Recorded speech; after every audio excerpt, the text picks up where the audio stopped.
The Book of Jasher, Chapter 24. And the life of Sarah was 127 years, and Sarah died. And Abraham rose up from before his dead to seek a burial place to bury his wife Sarah. And he went and spoke to the children of Heth, the inhabitants of the land, saying, I am a stranger and a sojourner with you in your land. Give me a possession of a burial place in your land, that I may bury my dead from before me. And the children of Heth said unto Abraham, Behold, the land is before thee. In the choice of our sepulchres, bury thy dead, for no man shall withhold thee from burying thy dead. And Abraham said unto them, If you are agreeable to this, go and entreat for me to Ephron, the son of Zochar, requesting that he may give me the cave of Machpelah, which is in the end of his field, and I will purchase it of him for whatever he desire for it. And Ephron dwelt among the children of Heth, and they went and called for him. And he came before Abraham. And Ephron said unto Abraham, Behold, all that thou requirest, thy servant will do. And Abraham said, No, but I will buy the cave and the field which thou hast for value, in order that it may be for a possession of a burial place forever. And Ephron answered and said, Behold, the field and the cave are before thee. Give whatever thou desirest. And Abraham said, Only at full value will I buy it from thy hand, and from the hands of those that go in at the gate of thy city, and from the hand of thy seed forever. And Ephron and all his brethren heard this. And Abraham weighed to Ephron 400 shekels of silver in the hands of Ephron, and in the hands of all his brethren. And Abraham wrote this transaction, and he wrote it, and testified it with 4 witnesses. And these are the names of the witnesses: Amigal, son of Abishna, the Hittite; Adikaram, son of Ashanach, the Hivite; Abdon, the son of Acharim, the Gomerite; Bakdeel, the son of Abudish, the Zidonite. And Abraham took the book of the purchase, and placed it in his treasures. And these are the words that Abraham wrote in the book, namely, that the cave and the field Abraham bought from Ephron the Hittite, and from his seed, and from those that go out of his city, and from their seed forever, are to be a purchase to Abraham and to his seed, and to those that go forth from his loins, for a possession of a burial place forever. And he put a signet to it, and testified it with witnesses. And the field and the cave that was in it, and all that place, were made sure unto Abraham, and unto his seed after him, from the children of Heth. Behold, it is before Mamre in Hebron, which is in the land of Canaan. And after this, Abraham buried his wife Sarah there, and that place and all its boundary became to Abraham, and unto his seed for a possession of a burial place. And Abraham buried Sarah with pomp, as observed at the interment of kings, and she was buried in very fine and beautiful garments. And at her bier was Shem, his sons Eber and Abimelech, together with Anar, Ashcal, and Mamre, and all the grandees of the land followed her bier. And the days of Sarah were 127 years, and she died. And Abraham made a great and heavy mourning, and he performed the rites of mourning for 7 days. And all the inhabitants of the land comforted Abraham and Isaac his son on account of Sarah. And when the days of their mourning passed by, Abraham sent away his son Isaac, and he went to the house of Shem and Eber to learn the ways of the Lord and his instructions, and Abraham remained there 3 years. At that time Abraham rose up with all his servants, and they went and returned homeward to Beersheba, and Abraham and all his servants remained in Beersheba. And at the revolution of the year, Abimelech, king of the Philistines, died in that year. He was 193 years old at his death, and Abraham went with his people to the land of the Philistines, and they comforted the whole household and all his servants, and he then turned and went home. And it was after the death of Abimelech that the people of Gerar took Ben-Melech, his son, and he was only 12 years old, and they made him lying in the place of his father. And they called his name Abimelech, after the name of his father, for thus was it their custom to do in Gerar. And Abimelech reigned instead of Abimelech his father, and he sat upon his throne. And Lot, the son of Haran, also died in those days, in the 39th year of the life of Isaac. And all the days that Lot lived were 140 years, and he died. And these are the children of Lot that were born to him by his daughters. The name of the firstborn was Moab, and the name of the second was Ben-Ammi. And the 2 sons of Lot went and took themselves wives from the land of Canaan, and they bare children to them. And the children of Moab were Ed, Maon, Tarsus, and Canveel, 4 sons. These are the fathers to the children of Moab unto this day. And all the families of the children of Lot went to dwell wherever they should light upon, for they were fruitful and increased abundantly. And they went and built themselves cities in the land where they dwelt, and they called the names of the cities which they built after their own names. And Nahor, the son of Terah, brother to Abraham, died in those days, in the 40th year of the life of Isaac. And all the days of Nahor were 172 years, and he died, and was buried in Haran. And when Abraham heard that his brother was dead, he grieved sadly, and he mourned over his brother many days. And Abraham called for Eleazar, his head servant, to give him orders concerning his house, and he came and stood before him. And Abraham said to him, Behold, I am old, I do not know the day of my death, for I am advanced in days. Now therefore rise up, go forth, and do not take a wife for my son from this place, and from this land, from the daughters of the Canaanites, amongst whom we dwell. But go to my land, and to my birthplace, and take from thence a wife for my son. And the Lord God of heaven and earth, who took me from my father's house, and brought me to this place, and said unto me, To thy seed will I give this land for an inheritance forever. He will send his angel before thee, and prosper thy way, that thou mayst obtain a wife for my son, from my family, and from my father's house. And the servant answered his master Abraham, and said, Behold, I go to thy birthplace, and to thy father's house, and take a wife for thy son from there. But if the woman be not willing to follow me to this land, shall I take thy son back to the land of thy birthplace? And Abraham said unto him, Take heed that thou bring not my son hither again. For the Lord before whom I have walked, he will send his angel before thee, and prosper thy way. And Eleazar did as Abraham ordered him.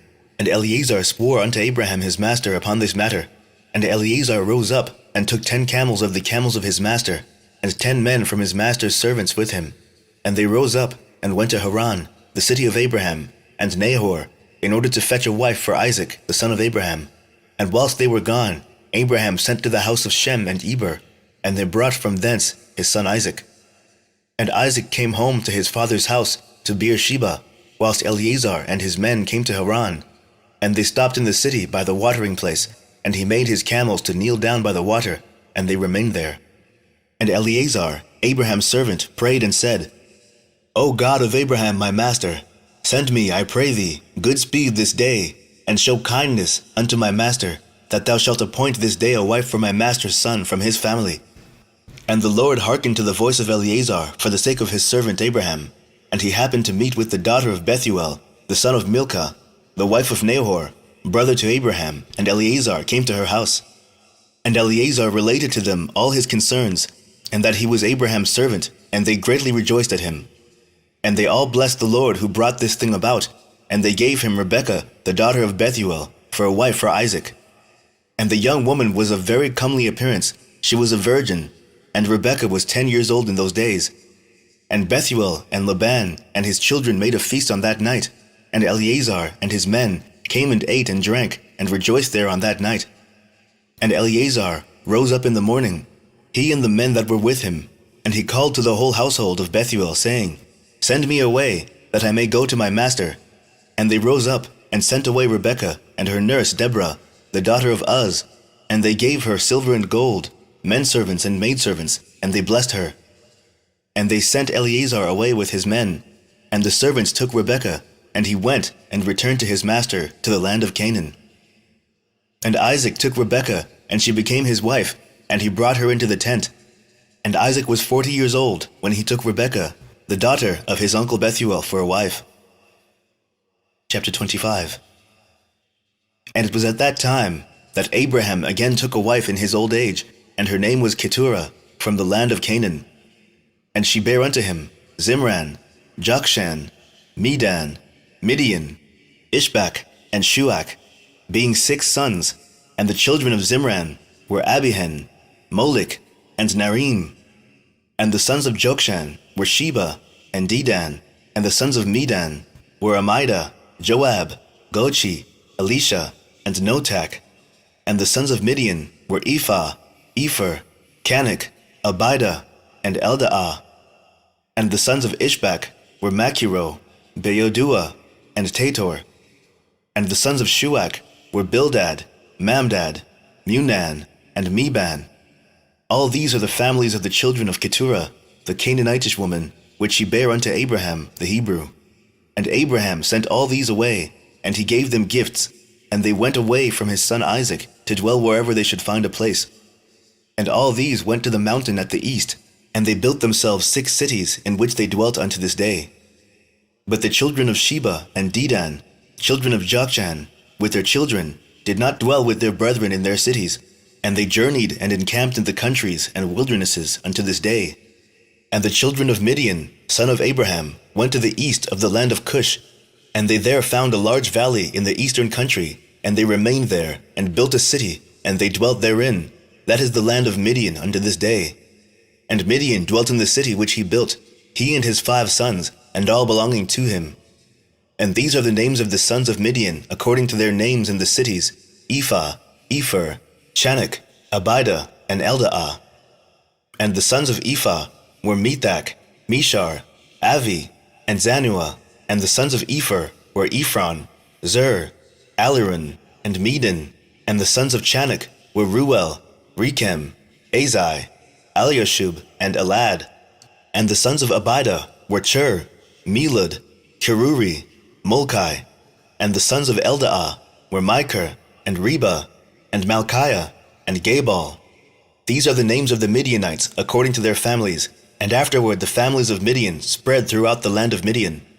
And these are the generations of Ishmael, the son of Abraham, whom Hagar, Sarah's handmaid, bare unto Abraham. And Ishmael took a wife from the land of Egypt, and her name was Reba, the same as Meribah. And Reba bare unto Ishmael Nebaioth, Kedar, Adbeel, Mibsam, and their sister Bosmath.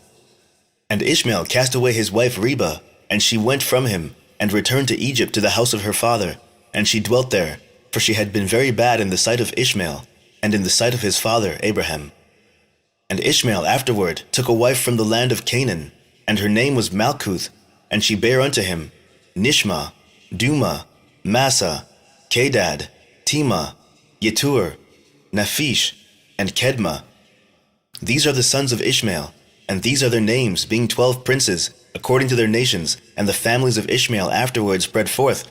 And Ishmael took his children, and all the property that he had gained, together with the souls of his household, and all belonging to him, and they went to dwell where they should find a place. And they went and dwelt near the wilderness of Paran, and their dwelling was from Havilah unto Shur, that is before Egypt, as thou comest toward Assyria.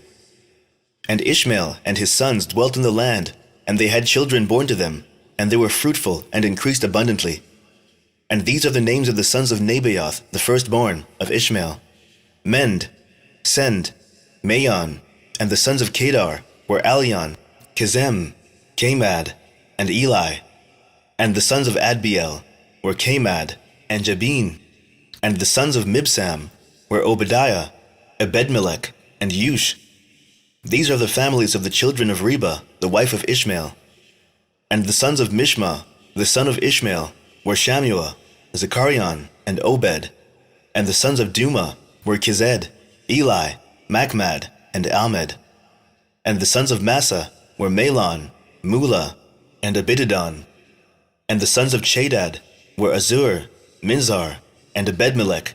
And the sons of Tema were Seir, Sadon, and Yakal. And the sons of Yetur were Merith, Yesh, Alio, and Pashoth. And the sons of Naphish were Ebed-Tamed, Abiasaph, and Mir. And the sons of Kedma were Calip, Tactai, and Omir. These were the children of Malchuth, the wife of Ishmael, according to their families. All these are the families of Ishmael, according to their generations, and they dwelt in those lands wherein they had built themselves cities unto this day.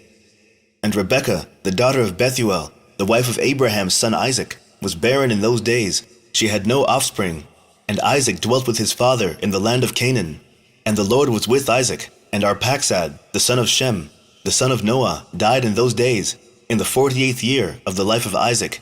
And all the days that Arphaxad lived were 438 years, and he died. Chapter 26. And in the 59th year of the life of Isaac, the son of Abraham, Rebekah his wife was still barren in those days. And Rebekah said unto Isaac, Truly I have heard, my lord, that thy mother Sarah was barren in her days, until my lord Abraham, thy father, prayed for her, and she conceived by him.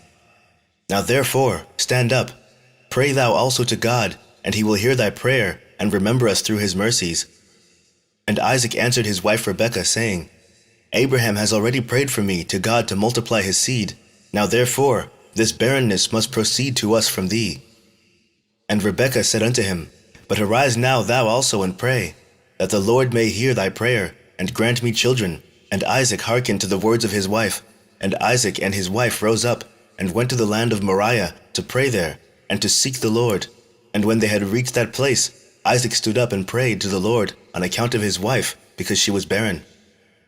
And Isaac said, O Lord, God of heaven and earth, whose goodness and mercies fill the earth, thou who didst take my father from his father's house, and from his birthplace, and didst bring him unto this land, and didst say to him, To thy seed will I give the land, and thou didst promise him, and didst declare unto him, I will multiply thy seed as the stars of heaven, and as the sand of the sea.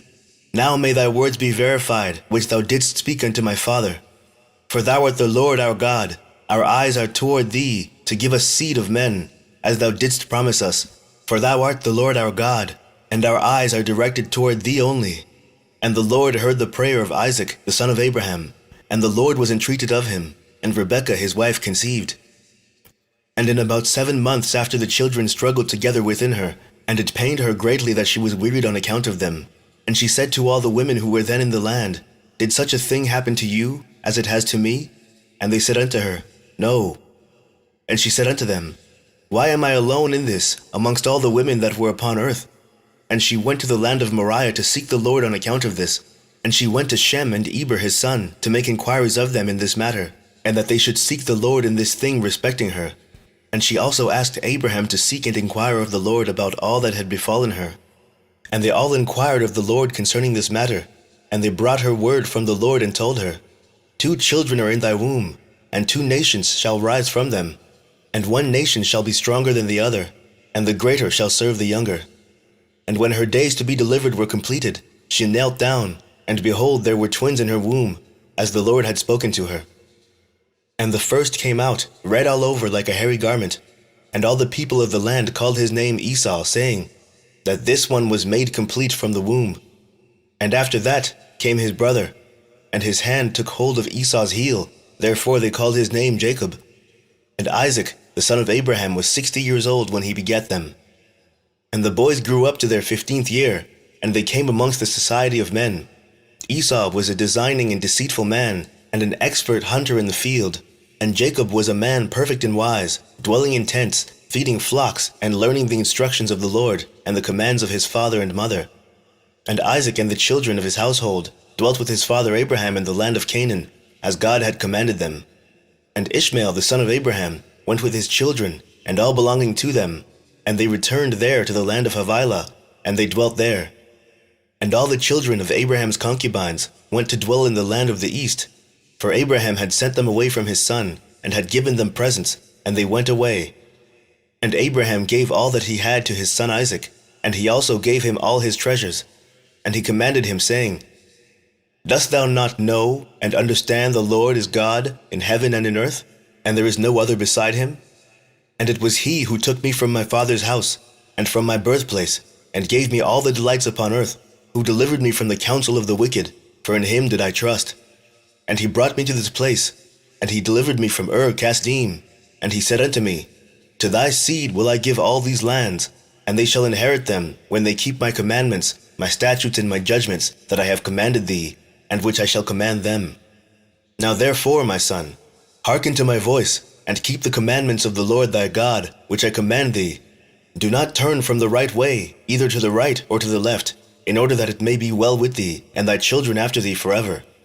And remember the wonderful works of the Lord, and his kindness that he has shown toward us, in having delivered us from the hands of our enemies, and the Lord our God caused them to fall into our hands. And now therefore keep all that I have commanded thee, and turn not away from the commandments of thy God, and serve none beside him, in order that it may be well with thee, and thy seed after thee. And teach thou thy children, and thy seed the instructions of the Lord, and his commandments, and teach them the upright way in which they should go, in order that it may be well with them forever. And Isaac answered his father and said unto him, That which my Lord has commanded, that will I do, and I will not depart from the commands of the Lord my God. I will keep all that he commanded me. And Abraham blessed his son Isaac, and also his children, and Abraham taught Jacob the instruction of the Lord and his ways. And it was at that time that Abraham died, in the 15th year of the life of Jacob and Esau, the sons of Isaac.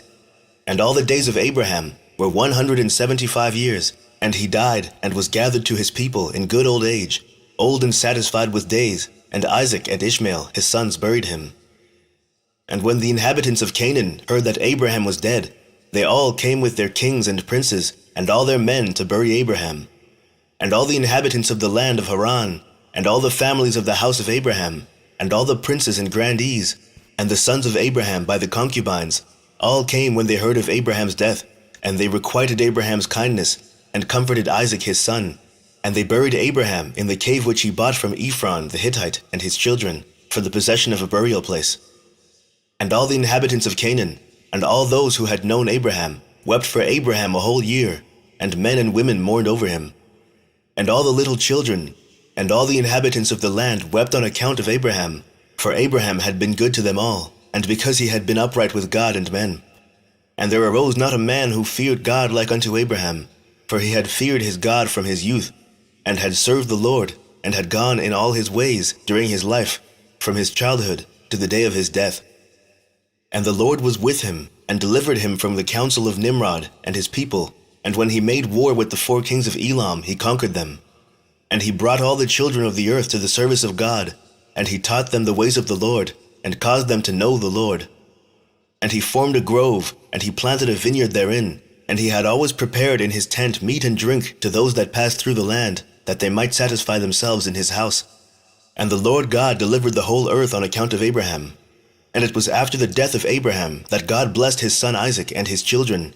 And the Lord was with Isaac, as he had been with his father Abraham. For Isaac kept all the commandments of the Lord, as Abraham his father had commanded him. He did not turn to the right or to the left from the right path which his father had commanded him. Chapter 27. And Esau at that time, after the death of Abraham, frequently went in the field to hunt.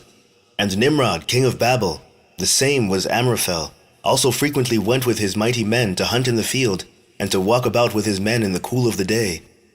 And Nimrod was observing Esau all the days, for a jealousy was formed in the heart of Nimrod against Esau all the days. And on a certain day Esau went in the field to hunt, and he found Nimrod walking in the wilderness with his 2 men. And all his mighty men and his people were with him in the wilderness, but they removed at a distance from him, and they went from him in different directions to hunt.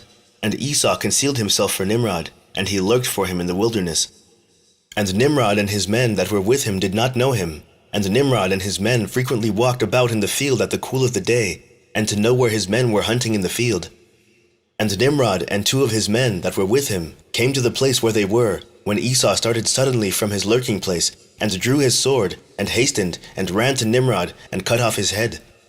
And Esau fought a desperate fight with the 2 men that were with Nimrod, and when they called out to him, Esau turned to them, and smote them to death with his sword.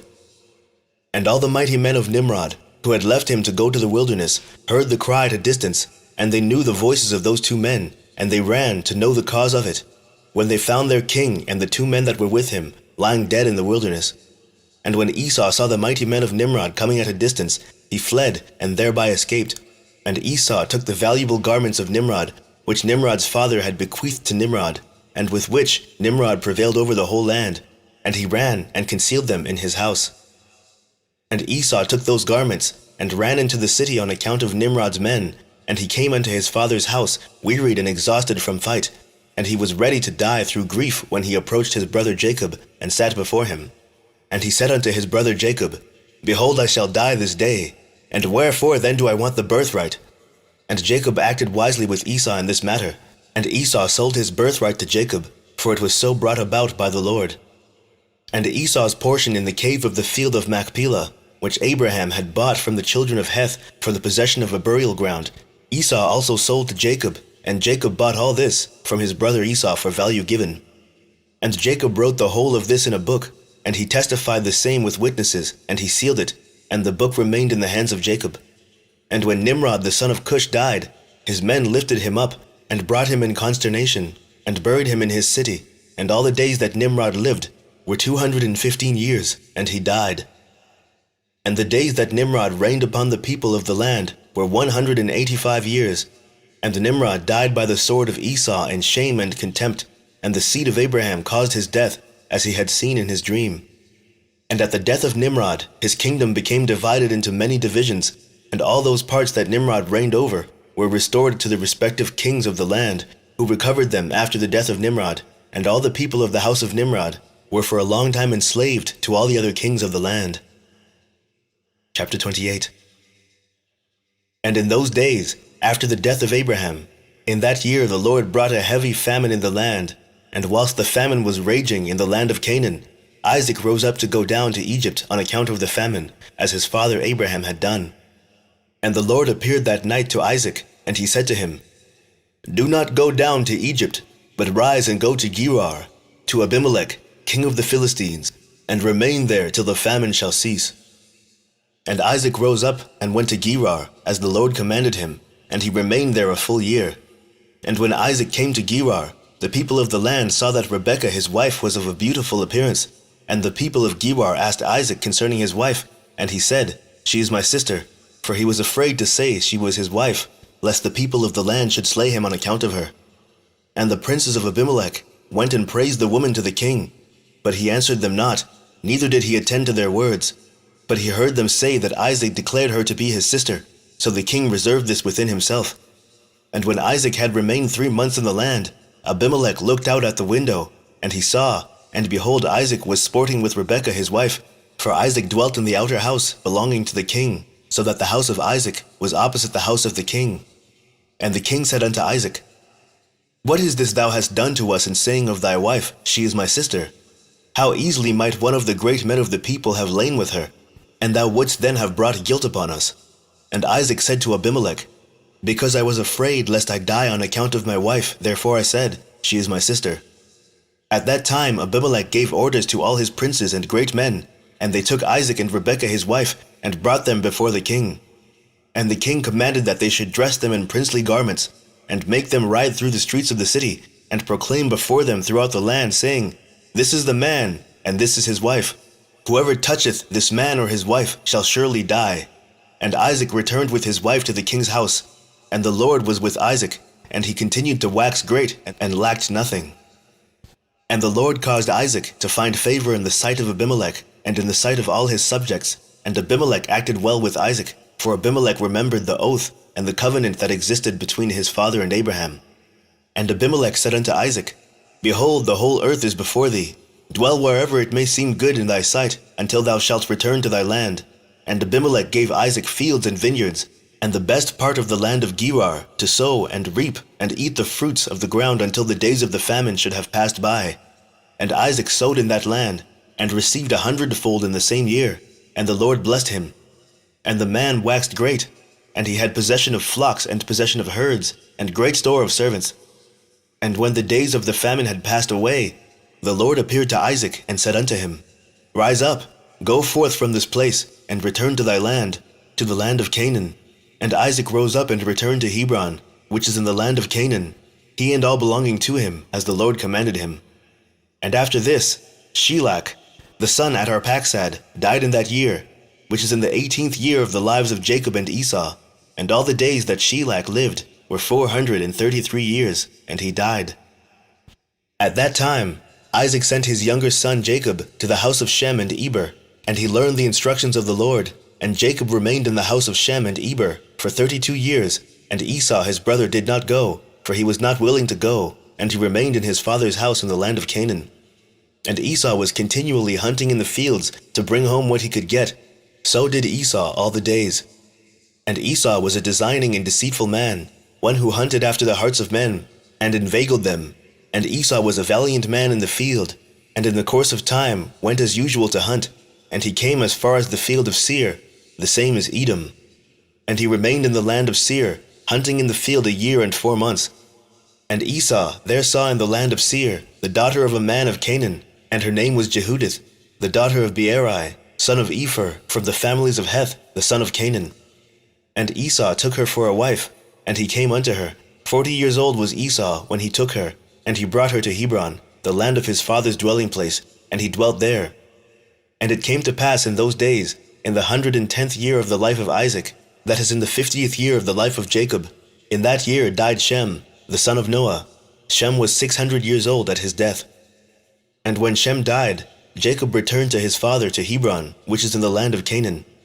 And in the 56th year of the life of Jacob, people came from Haran, and Rebekah was told concerning her brother Laban, the son of Bethuel. For the wife of Laban was barren in those days, and bare no children, and also all his handmaids bare none to him. And the Lord afterward remembered Adinah, the wife of Laban, and she conceived, and bare twin daughters, and Laban called the names of his daughters, the name of the elder Leah, and the name of the younger Rachel. And those people came and told these things to Rebekah, and Rebekah rejoiced greatly that the Lord had visited her brother, and that he had got children. Chapter 29. And Isaac, the son of Abraham, became old, and advanced in days, and his eyes became heavy through age, they were dim and could not see. At that time Isaac called unto Esau his son, saying, Get, I pray thee, thy weapons, thy quiver and thy bow. Rise up, and go forth into the field, and get me some venison, and make me savory meat, and bring it to me, that I may eat, in order that I may bless thee before my death, as I have now become old and grey-headed. And Esau did so, and he took his weapon, and went forth into the field to hunt for venison as usual, to bring to his father, as he had ordered him, so that he might bless him. And Rebekah heard all the words that Isaac had spoken unto Esau, and she hastened and called her son Jacob, saying, Thus did thy father speak unto thy brother Esau, and thus did I hear. Now therefore hasten thou, and make that which I shall tell thee. Rise up, and go, I pray thee, to the flock, and fetch me 2 fine kids of the goats, and I will get the savory meat for thy father, and thou shalt bring the savory meat, that he may eat before thy brother shall have come from the chase, in order that thy father may bless thee. And Jacob hastened, and did as his mother had commanded him, and he made savory meat, and brought it before his father before Esau had come from his chase. And Isaac said unto Jacob, Who art thou, my son? And he said, I am thy firstborn, Esau. I have done as thou didst order me. Now therefore rise up, I pray thee, and eat of my hunt, in order that thy soul may bless thee, as thou didst speak unto me. And Isaac rose up, and he ate, and he drank, and his heart was comforted. And he blessed Jacob, and Jacob went away from his father. And as soon as Isaac had blessed Jacob, and he had gone away from him, behold, Esau came from his hunt from the field, and he also made savory meat, and brought it to his father, to eat thereof, and to bless him. And Isaac said unto Esau, And who was he that has taken venison, and brought it me before thou camest, and whom I did bless? And Esau knew that his brother Jacob had done this, and the anger of Esau was kindled against his brother Jacob, that he had acted thus toward him. And Esau said, Is he not rightly called Jacob? For he has supplanted me twice. He took away my birthright, and now he has taken away my blessing. And Esau wept greatly. And when Isaac heard the voice of his son Esau weeping, Isaac said unto Esau, What can I do, my son? Thy brother came with subtlety, and took away thy blessing. And Esau hated his brother Jacob on account of the blessing that his father had given him, and his anger was greatly roused against him. And Jacob was very much afraid of his brother Esau, and he rose up and fled to the house of Eber, the son of Shem, and he concealed himself there on account of his brother. And Jacob was 63 years old when he went forth from the land of Canaan from Hebron. And Jacob was concealed in Eber's house 14 years on account of his brother Esau, and he there continued to learn the ways of the Lord and his commandments. And when Esau saw that Jacob had fled and escaped from him, and that Jacob had cunningly obtained the blessing, then Esau grieved exceedingly, and he was also vexed at his father and mother. And he also rose up, and took his wife, and went away from his father and mother, to the land of Seir, and he dwelt there. And Esau saw there a woman from amongst the daughters of Heth, whose name was Bosmath, the daughter of Elon the Hittite. And he took her for a wife in addition to his first wife, and Esau called her name Adah, saying the blessing had in that time passed from him. And Esau dwelt in the land of Seir 6 months, without seeing his father and mother. And afterward Esau took his wives, and rose up and returned to the land of Canaan. And Esau placed his 2 wives in his father's house in Hebron. And the wives of Esau vexed and provoked Isaac and Rebekah with their works, for they walked not in the ways of the Lord, but they served their father's gods of wood and stone, as their father had taught them, and they were more wicked than their father. And they went according to the evil desires of their hearts, And they sacrificed and burnt incense to the Baalim, and Isaac and Rebekah became weary of them. And Rebekah said, I am weary of my life because of the daughters of Heth. If Jacob take a wife of the daughters of Heth, such as these which are of the daughters of the land, what good then is life unto me? And in those days Adah, the wife of Esau, conceived, and bare him a son. And Esau called the name of the son that was born unto him Eliphaz. And Esau was 65 years old when she bare him. And Ishmael, the son of Abraham, died in those days, in the 64th year of the life of Jacob. And all the days that Ishmael lived were 137 years, and he died. And when Isaac heard that Ishmael was dead, he mourned for him, and Isaac lamented over him many days. And at the end of 14 years of Jacob's residing in the house of Eber, Jacob desired to see his father and mother. And Jacob came to the house of his father and mother, to Hebron. And Esau had in those days forgotten what Jacob had done to him, in having taken the blessing from him in those days. And when Esau saw Jacob coming to his father and mother, he remembered what Jacob had done to him, and he was greatly incensed against him, and he sought to slay him. And Isaac, the son of Abraham, was old and advanced in days. And Esau said, Now my father's time is drawing nigh that he must die, and when he shall die, I will slay my brother Jacob. And this was told to Rebekah, and she hastened, and sent and called for Jacob her son. And she said unto him, Arise, go and flee to Haran to my brother Laban, and remain there for some time, until thy brother's anger be turned from thee, and then thou shalt come back. And Isaac called unto Jacob and said unto him, Take not a wife from the daughters of Canaan, for thus did our father Abraham command us according to the word of the Lord, which he had commanded him, saying, Unto thy seed will I give this land. If thy children keep my covenant that I have made with thee, then will I also perform to thy children that which I have spoken unto thee, and I will not forsake them. Now therefore, my son, hearken to my voice, to all that I shall command thee, and refrain from taking a wife from amongst the daughters of Canaan. Arise, go to Haran, to the house of Bethuel thy mother's father, and take unto thee a wife from there, from the daughters of Laban thy mother's brother. Therefore take heed lest thou shouldst forget the Lord thy God, and all his ways in the land to which thou goest, and shouldst get connected with the people of the land, and pursue vanity, and forsake the Lord thy God.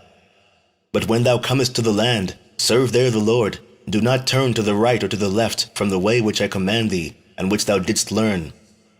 And may the Almighty God grant thee favor in the sight of the people of the earth, that thou mayest take there a wife according to thy choice, one who is good and upright in the ways of the Lord. And may God give unto thee and thy seed the blessing of thy father Abraham, and make thee fruitful, and multiply thee, and mayst thou become a multitude of people in the land whither thou goest, and may God cause thee to return to this land, the land of thy father's dwelling, with children, and with great riches, with joy and with pleasure. And Isaac finished commanding Jacob and blessing him, and he gave him many gifts, together with silver and gold, and he sent him away. And Jacob hearkened to his father and mother. He kissed them, and arose and went to Padan Aram. And Jacob was 77 years old when he went out from the land of Canaan, from Beersheba. And when Jacob went away to go to Haran, Esau called unto his son Eliphaz, and secretly spoke unto him, saying, Now hasten, take thy sword in thy hand, and pursue Jacob, and pass before him in the road, and lurk for him, and slay him with thy sword in one of the mountains, and take all belonging to him, and come back. And Eliphaz, the son of Esau, was an active man and expert with the bow, as his father had taught him, and he was a noted hunter in the field and a valiant man. And Eliphaz did as his father had commanded him, and Eliphaz was at that time 13 years old. And Eliphaz rose up, and went and took 10 of his mother's brothers with him, and pursued Jacob. And he closely followed Jacob, and he lurked for him in the border of the land of Canaan, opposite to the city of Shechem. And Jacob saw Eliphaz and his men pursuing him, and Jacob stood still in the place in which he was going, in order to know what this was, for he did not know the thing. And Eliphaz drew his sword, and he went on advancing, he and his men, toward Jacob. And Jacob said unto them, What is to do with you, that you have come hither? And what meaneth it, that you pursue with your swords? And Eliphaz came near to Jacob, and he answered and said unto him, Thus did my father command me, and now therefore I will not deviate from the orders which my father gave me. And when Jacob saw that Esau had spoken to Eliphaz to employ force, Jacob then approached, and supplicated Eliphaz and his men, saying to him, Behold all that I have, and which my father and mother gave unto me, that take unto thee, and go from me, and do not slay me, and may this thing be accounted unto thee a righteousness. And the Lord caused Jacob to find favor in the sight of Eliphaz the son of Esau, and his men, and they hearkened to the voice of Jacob, and they did not put him to death. And Eliphaz and his men took all belonging to Jacob, together with the silver and gold that he had brought with him from Beersheba. They left him nothing. And Eliphaz and his men went away from him, and they returned to Esau to Beersheba. And they told him all that had occurred to them with Jacob, and they gave him all that they had taken from Jacob. And Esau was indignant at Eliphaz his son, and at his men that were with him, because they had not put Jacob to death. And they answered and said unto Esau, Because Jacob supplicated us in this matter not to slay him, our pity was excited toward him, and we took all belonging to him, and brought it unto thee. And Esau took all the silver and gold which Eliphaz had taken from Jacob, and he put them by in his house. At that time, when Esau saw that Isaac had blessed Jacob, and had commanded him, saying, Thou shalt not take a wife from amongst the daughters of Canaan, and that the daughters of Canaan were bad in the sight of Isaac and Rebekah, then he went to the house of Ishmael his uncle, and in addition to his older wives, he took Machlath, the daughter of Ishmael, the sister of Nebaioth, for a wife. Chapter 30. And Jacob went forth continuing his road to Haran, and he came as far as Mount Moriah, and he tarried there all night near the city of Luz. And the Lord appeared there unto Jacob on that night, and he said unto him, I am the Lord God of Abraham, and the God of Isaac thy father. The land upon which thou liest I will give unto thee and thy seed. And behold, I am with thee, and will keep thee wherever thou goest, and I will multiply thy seed as the stars of heaven, and I will cause all thine enemies to fall before thee. And when they shall make war with thee, they shall not prevail over thee. And I will bring thee again unto this land with joy, with children, and with great riches.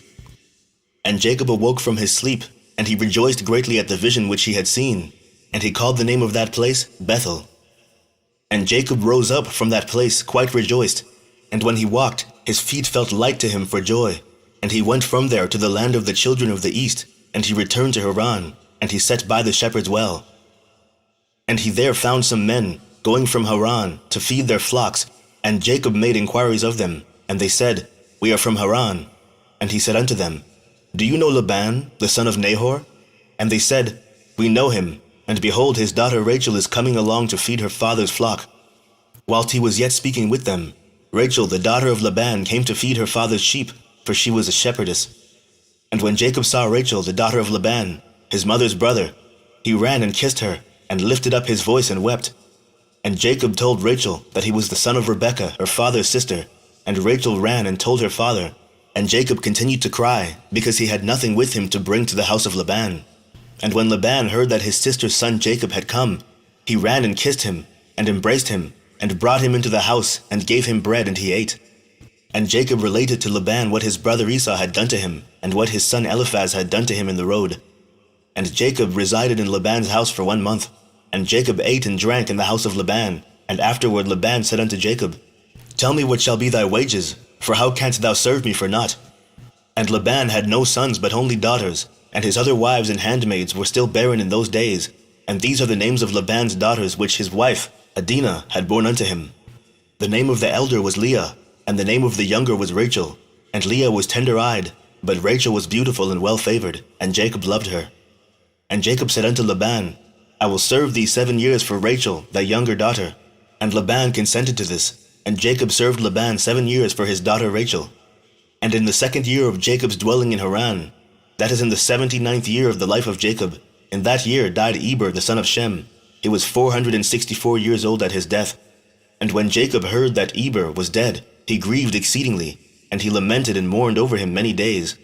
And in the 3rd year of Jacob's dwelling in Haran, Bosmath, the daughter of Ishmael, the wife of Esau, bare unto him a son, and Esau called his name Reuel. And in the 4th year of Jacob's residence in the house of Laban, the Lord visited Laban, and remembered him on account of Jacob, and sons were born unto him. And his firstborn was Beor, his second was Alib, and the third was Chorash. And the Lord gave Laban riches and honor, sons and daughters, and the man increased greatly on account of Jacob. And Jacob in those days served Laban in all manner of work, in the house and in the field. And the blessing of the Lord was in all that belonged to Laban in the house and in the field. And in the 5th year died Jehudith, the daughter of Beeri, the wife of Esau, in the land of Canaan. And she had no sons but daughters only. And these are the names of her daughters which she bare to Esau. The name of the elder was Marzith, and the name of the younger was Puith. And when Jehudith died, Esau rose up and went to Seir to hunt in the field as usual, and Esau dwelt in the land of Seir for a long time. And in the 6th year Esau took for a wife, in addition to his other wives, Ahlibamah, the daughter of Zibeon the Hivite, and Esau brought her to the land of Canaan. And Ahlibamah conceived and bare unto Esau 3 sons, Yush, Yaalan, and Korah. And in those days, in the land of Canaan, there was a quarrel between the herdsmen of Esau and the herdsmen of the inhabitants of the land of Canaan. For Esau's cattle and goods were too abundant for him to remain in the land of Canaan, in his father's house, and the land of Canaan could not bear him on account of his cattle. And when Esau saw that his quarreling increased with the inhabitants of the land of Canaan, he rose up and took his wives, and his sons and his daughters, and all belonging to him, and the cattle which he possessed, and all his property that he had acquired in the land of Canaan, and he went away from the inhabitants of the land to the land of Seir, and Esau and all belonging to him dwelt in the land of Seir. But from time to time Esau would go and see his father and mother in the land of Canaan, and Esau intermarried with the Horites, and he gave his daughters to the sons of Seir, the Horite. And he gave his elder daughter Marzith to Anah, the son of Zibeon, his wife's brother, and Puith he gave to Azar, the son of Bilhan, the Horite. And Esau dwelt in the mountain, he and his children, and they were fruitful and multiplied. Chapter 31. And in the 7th year, Jacob's service which he served Laban was completed, and Jacob said unto Laban, Give me my wife, for the days of my service are fulfilled. And Laban did so, and Laban and Jacob assembled all the people of that place, and they made a feast.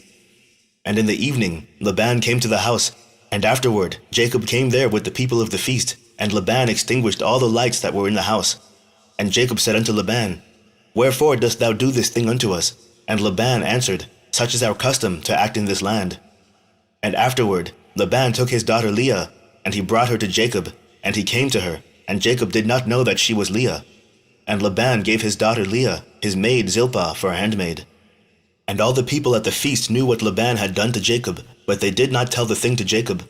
And all the neighbors came that night to Jacob's house, and they ate and drank, and rejoiced, and played before Leah upon timbrels, and with dances, and they responded before Jacob, Eliah, Eliah. And Jacob heard their words, but did not understand their meaning, but he thought such might be their custom in this land. And the neighbors spoke these words before Jacob during the night, and all the lights that were in the house Laban had that night extinguished.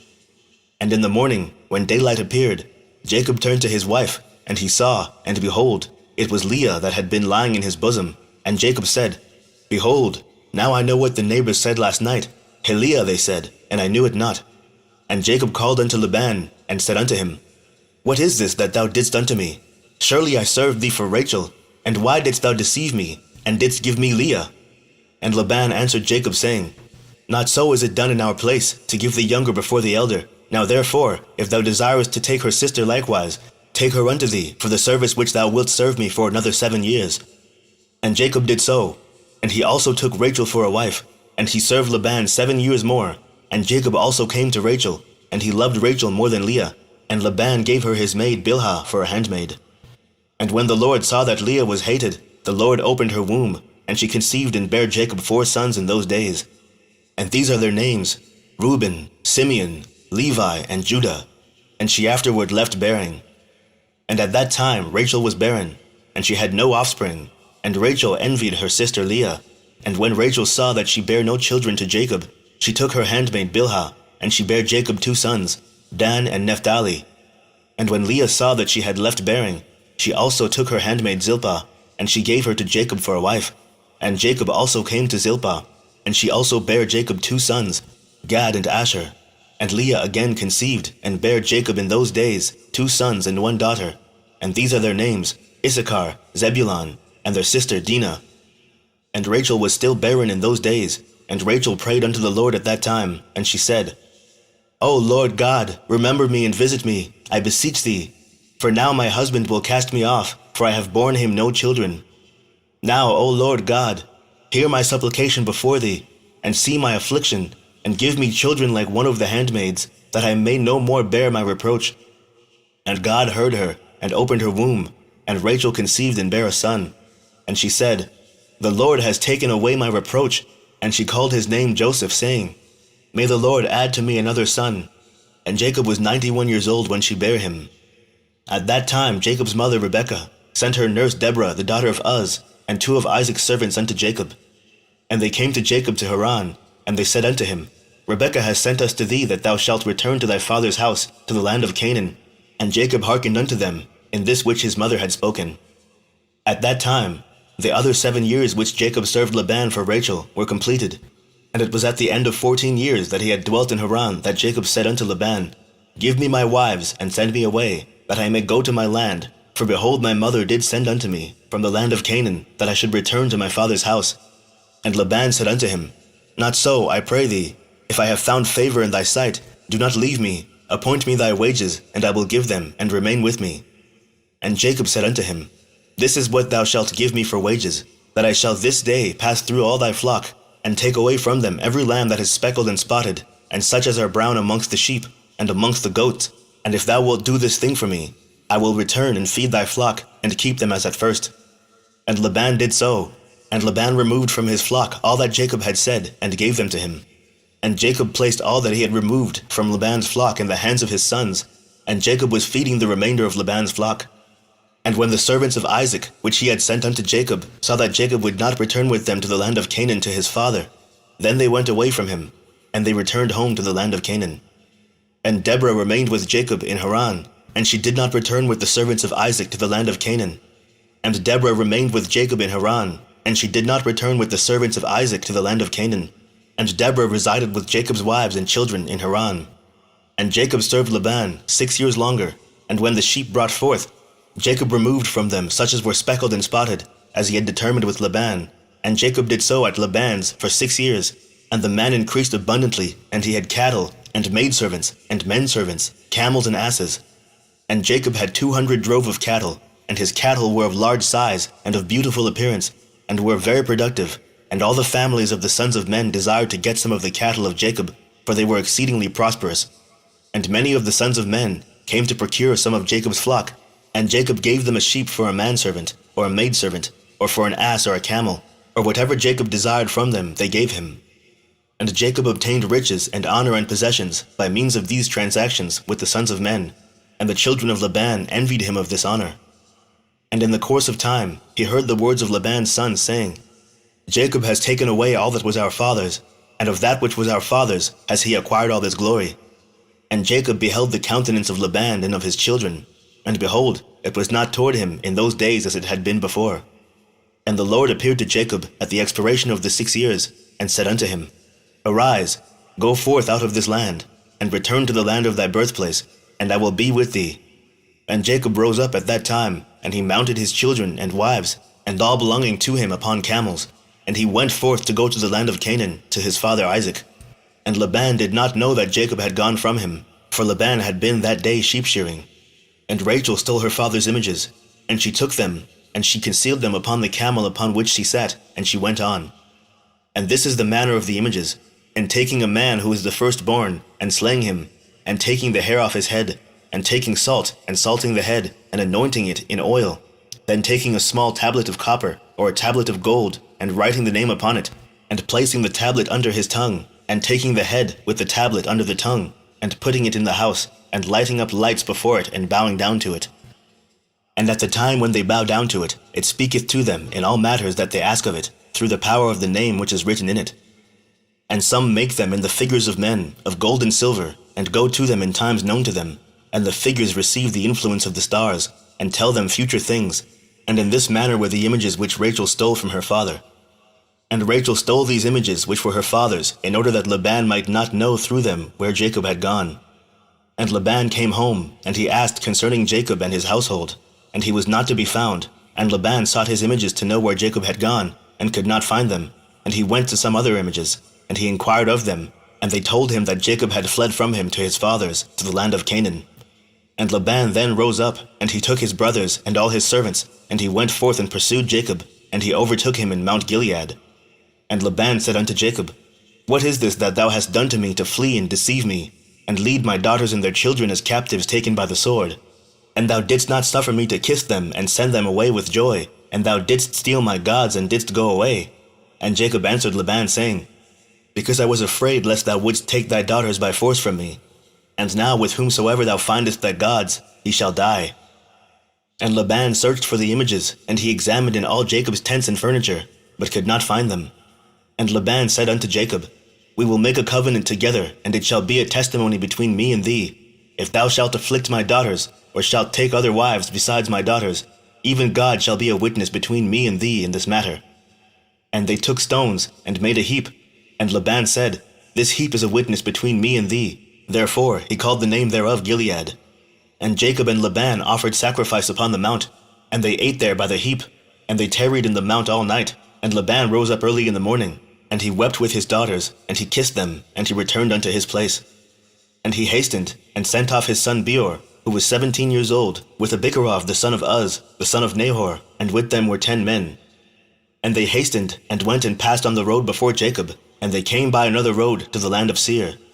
And they came unto Esau, and said unto him, Thus saith thy brother and relative, thy mother's brother Laban, the son of Bethuel, saying, Hast thou heard what Jacob thy brother has done unto me, who first came to me naked and bare?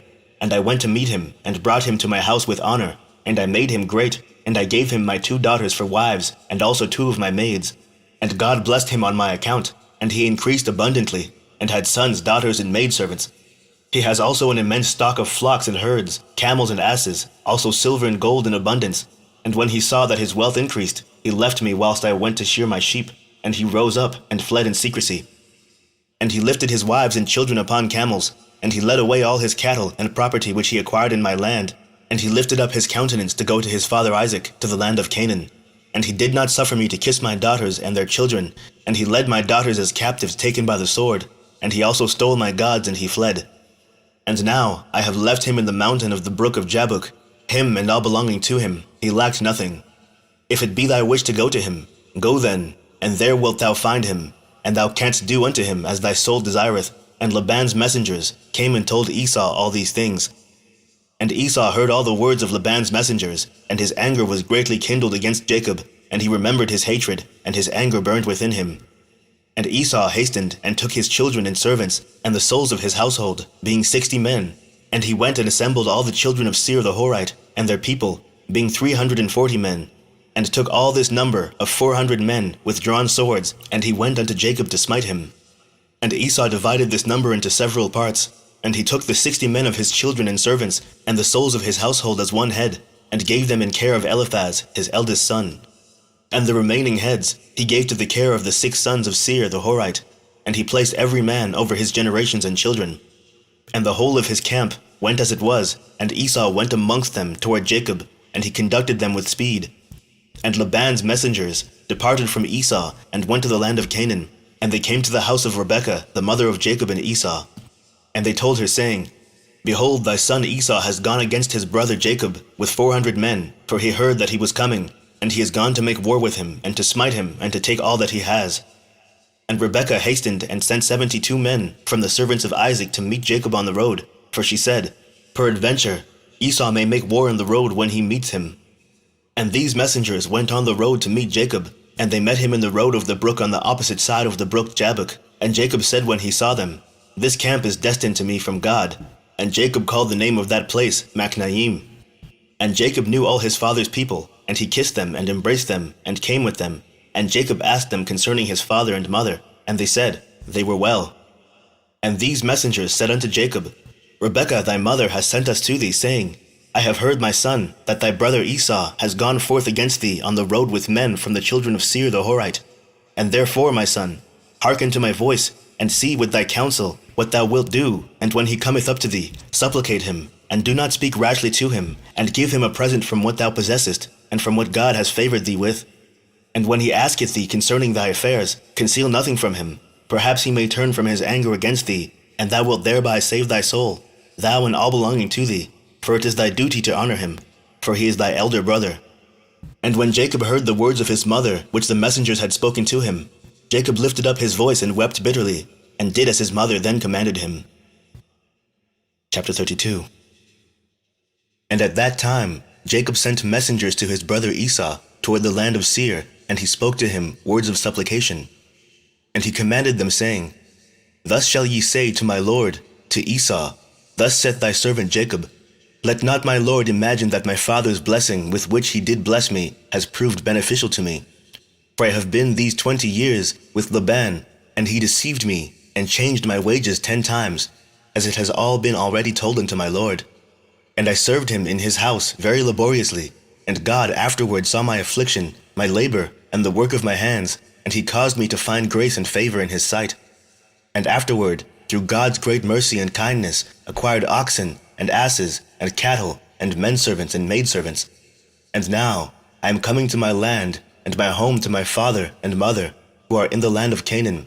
And I have sent to let my Lord know all this in order to find favor in the sight of my Lord, so that he may not imagine that I have of myself obtained wealth, or that the blessing with which my father blessed me has benefited me. And those messengers went to Esau, and found him on the borders of the land of Edom, going toward Jacob, and 400 men of the children of Seir the Horite were standing with drawn swords. And the messengers of Jacob told Esau all the words that Jacob had spoken to them concerning Esau.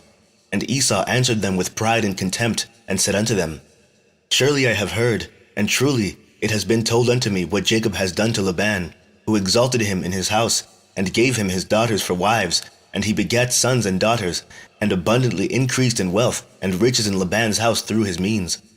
And when he saw that his wealth was abundant, and his riches great, he fled with all belonging to him from Laban's house. And he led Laban's daughters away from the face of their father as captives taken by the sword, without telling him of it. And not only to Laban has Jacob done thus, but also unto me has he done so, and has twice supplanted me. And shall I be silent? Now therefore, I have this day come with my camps to meet him, and I will do unto him according to the desire of my heart. And the messengers returned, and came to Jacob, and said unto him, We came to thy brother, to Esau, and we told him all thy words, and thus has he answered us. And behold, he cometh to meet thee with 400 men. Now then, know and see what thou shalt do, and pray before God to deliver thee from him. And when he heard the words of his brother, which he had spoken to the messengers of Jacob, Jacob was greatly afraid, and he was distressed. And Jacob prayed to the Lord his God, and he said, O Lord, God of my fathers, Abraham and Isaac, thou didst say unto me, when I went away from my father's house, saying, I am the Lord, God of thy father Abraham, and the God of Isaac. Unto thee do I give this land, and thy seed after thee, and I will make thy seed as the stars of heaven, and thou shalt spread forth to the 4 sides of heaven. And in thee, and in thy seed, shall all the families of the earth be blessed. And thou didst establish thy words, and didst give unto me riches and children, and cattle, as the utmost wishes of my heart didst thou give unto thy servant. Thou didst give unto me all that I asked from thee, so that I lacked nothing. And thou didst afterward say unto me, Return to thy parents, and to thy birthplace, and I will still do well with thee. And now that I have come, and thou didst deliver me from Laban, I shall fall in the hands of Esau, who will slay me, yea, together with the mothers of my children.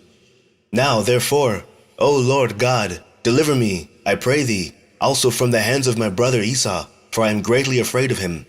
And if there is no righteousness in me, do it for the sake of Abraham and my father Isaac. For I know that through kindness and mercy have I acquired this wealth. Now therefore, I beseech thee to deliver me this day with thy kindness, and to answer me. And Jacob ceased praying to the Lord, and he divided the people that were with him with the flocks and cattle into 2 camps, and he gave the half to the care of Damasek, the son of Eleazar, Abraham's servant, for a camp with his children, and the other half he gave to the care of his brother Elias, the son of Eleazar, to be for a camp with his children. And he commanded them, saying, Keep yourselves at a distance with your camps, and do not come too near each other. And if Esau come to one camp and slay it, the other camp at a distance from it will escape him. And Jacob tarried there that night, and during the whole night he gave his servants instructions concerning the forces and his children. And the Lord heard the prayer of Jacob on that day, and the Lord then delivered Jacob from the hands of his brother Esau. And the Lord sent 3 angels of the angels of heaven, and they went before Esau, and came to him. And these angels appeared unto Esau and his people as 2,000 men, riding upon horses, furnished with all sorts of war instruments. And they appeared in the sight of Esau and all his men to be divided into 4 camps, with 4 chiefs to them. And one camp went on, and they found Esau coming with 400 men toward his brother Jacob. And this camp ran toward Esau and his people, and terrified them. And Esau fell off the horse in alarm, and all his men separated from him in that place, for they were greatly afraid. And the whole of the camp shouted after them, when they fled from Esau, And all the warlike men answered, saying, Surely we are the servants of Jacob, who is the servant of God. And who then can stand against us? And Esau said unto them, O then, my lord and brother Jacob is your lord, whom I have not seen for these 20 years, and now that I have this day come to see him, do you treat me in this manner? And the angels answered him, saying, As the Lord liveth, were not Jacob of whom thou speakest thy brother, we had not let one remaining from thee and thy people, but only on account of Jacob will we do nothing to them. And this camp passed from Esau and his men, and it went away. And Esau and his men had gone from them about a league, when the second camp came toward him, with all sorts of weapons. And they also did unto Esau and his men, as the first camp had done to them. And when they had left it to go on, behold, the third camp came toward him, and they were all terrified. And Esau fell off the horse, and the whole camp cried out and said, Surely we are the servants of Jacob, who is the servant of God, and who can stand against us? And Esau again answered them, saying, O then, Jacob my lord, and your lord is my brother. And for 20 years I have not seen his countenance, and hearing this day that he was coming, I went this day to meet him. And do you treat me in this manner? And they answered him, and said unto him, As the Lord liveth, were not Jacob thy brother, as thou didst say, we had not left a remnant from thee, and thy men, but on account of Jacob, of whom thou speakest being thy brother, we will not meddle with thee or thy men. And the third camp also passed from them, and he still continued his road with his men toward Jacob, when the fourth camp came toward him, and they also did unto him and his men as the others had done. And when Esau beheld the evil which the 4 angels had done to him and to his men, he became greatly afraid of his brother Jacob, and he went to meet him in peace. And Esau concealed his hatred against Jacob, because he was afraid of his life on account of his brother Jacob, and because he imagined that the 4 camps that he had lighted upon were Jacob's servants. And Jacob tarried that night with his servants in their camps, and he resolved with his servants to give unto Esau a present from all that he had with him, and from all his property. And Jacob rose up in the morning, he and his men, and they chose from amongst the cattle a present for Esau. And this is the amount of the present which Jacob chose from his flock to give unto his brother Esau. And he selected 240 head from the flocks, and he selected from the camels and asses 30 each, and of the herds he chose 50 kine. And he put them all in 10 droves, and he placed each sort by itself, and he delivered them into the hands of 10 of his servants, each drove by itself. And he commanded them, and said unto them, Keep yourselves at a distance from each other, and put a space between the droves, and when Esau and those who are with him shall meet you, and ask you, saying, Whose are you, and whither do you go, and to whom belongeth all this before you? You shall say unto them, We are the servants of Jacob, and we come to meet Esau in peace, and behold, Jacob cometh behind us. And that which is before us is a present sent from Jacob to his brother Esau. And if they shall say unto you, Why doth he delay behind you from coming to meet his brother, and to see his face? Then you shall say unto them, Surely he cometh joyfully behind us to meet his brother, for he said, I will appease him with the present that goeth to him. And after this I will see his face, peradventure he will accept of me. So the whole present passed on in the hands of his servants, and went before him on that day. And he lodged that night with his camps by the border of the brook of Jabbok. And he rose up in the midst of the night, and he took his wives, and his maidservants, and all belonging to him, and he that night passed over the brook Jabbok. And when he passed all belonging to him over the brook, Jacob was left by himself, and a man met him, and he wrestled with him that night until the breaking of the day. And the hollow of Jacob's thigh was out of joint through wrestling with him. And at the break of day the man left Jacob there, and he blessed him and went away. And Jacob passed the brook at the break of day, and he halted upon his thigh. And the sun rose upon him when he had passed the brook, and he came up to the place of his cattle and children. And they went on till midday, and whilst they were going, the present was passing on before them. And Jacob lifted up his eyes and looked, and behold, Esau was at a distance, coming along with many men, about 400, and Jacob was greatly afraid of his brother. And Jacob hastened, and divided his children unto his wives, and his handmaids, and his daughter Dinah he put in a chest, and delivered her into the hands of his servants. And he passed before his children and wives to meet his brother, and he bowed down to the ground. Yea, he bowed down 7 times until he approached his brother. And God caused Jacob to find grace and favor in the sight of Esau and his men, for God had heard the prayer of Jacob. And the fear of Jacob and his terror fell upon his brother Esau, for Esau was greatly afraid of Jacob for what the angels of God had done to Esau, and Esau's anger against Jacob was turned into kindness. And when Esau saw Jacob running toward him, he also ran toward him, and he embraced him, and he fell upon his neck, and they kissed and they wept. And God put fear and kindness toward Jacob in the hearts of the men that came with Esau, and they also kissed Jacob and embraced him. And also Eliphaz, the son of Esau, with his 4 brothers, sons of Esau, wept with Jacob, and they kissed him and embraced him, for the fear of Jacob had fallen upon them all. And Esau lifted up his eyes, and saw the women with their offspring, the children of Jacob, walking behind Jacob, and bowing along the road to Esau. And Esau said unto Jacob, Who are these with thee, my brother? Are they thy children, or thy servants? And Jacob answered Esau and said, They are my children, which God hath graciously given to thy servant.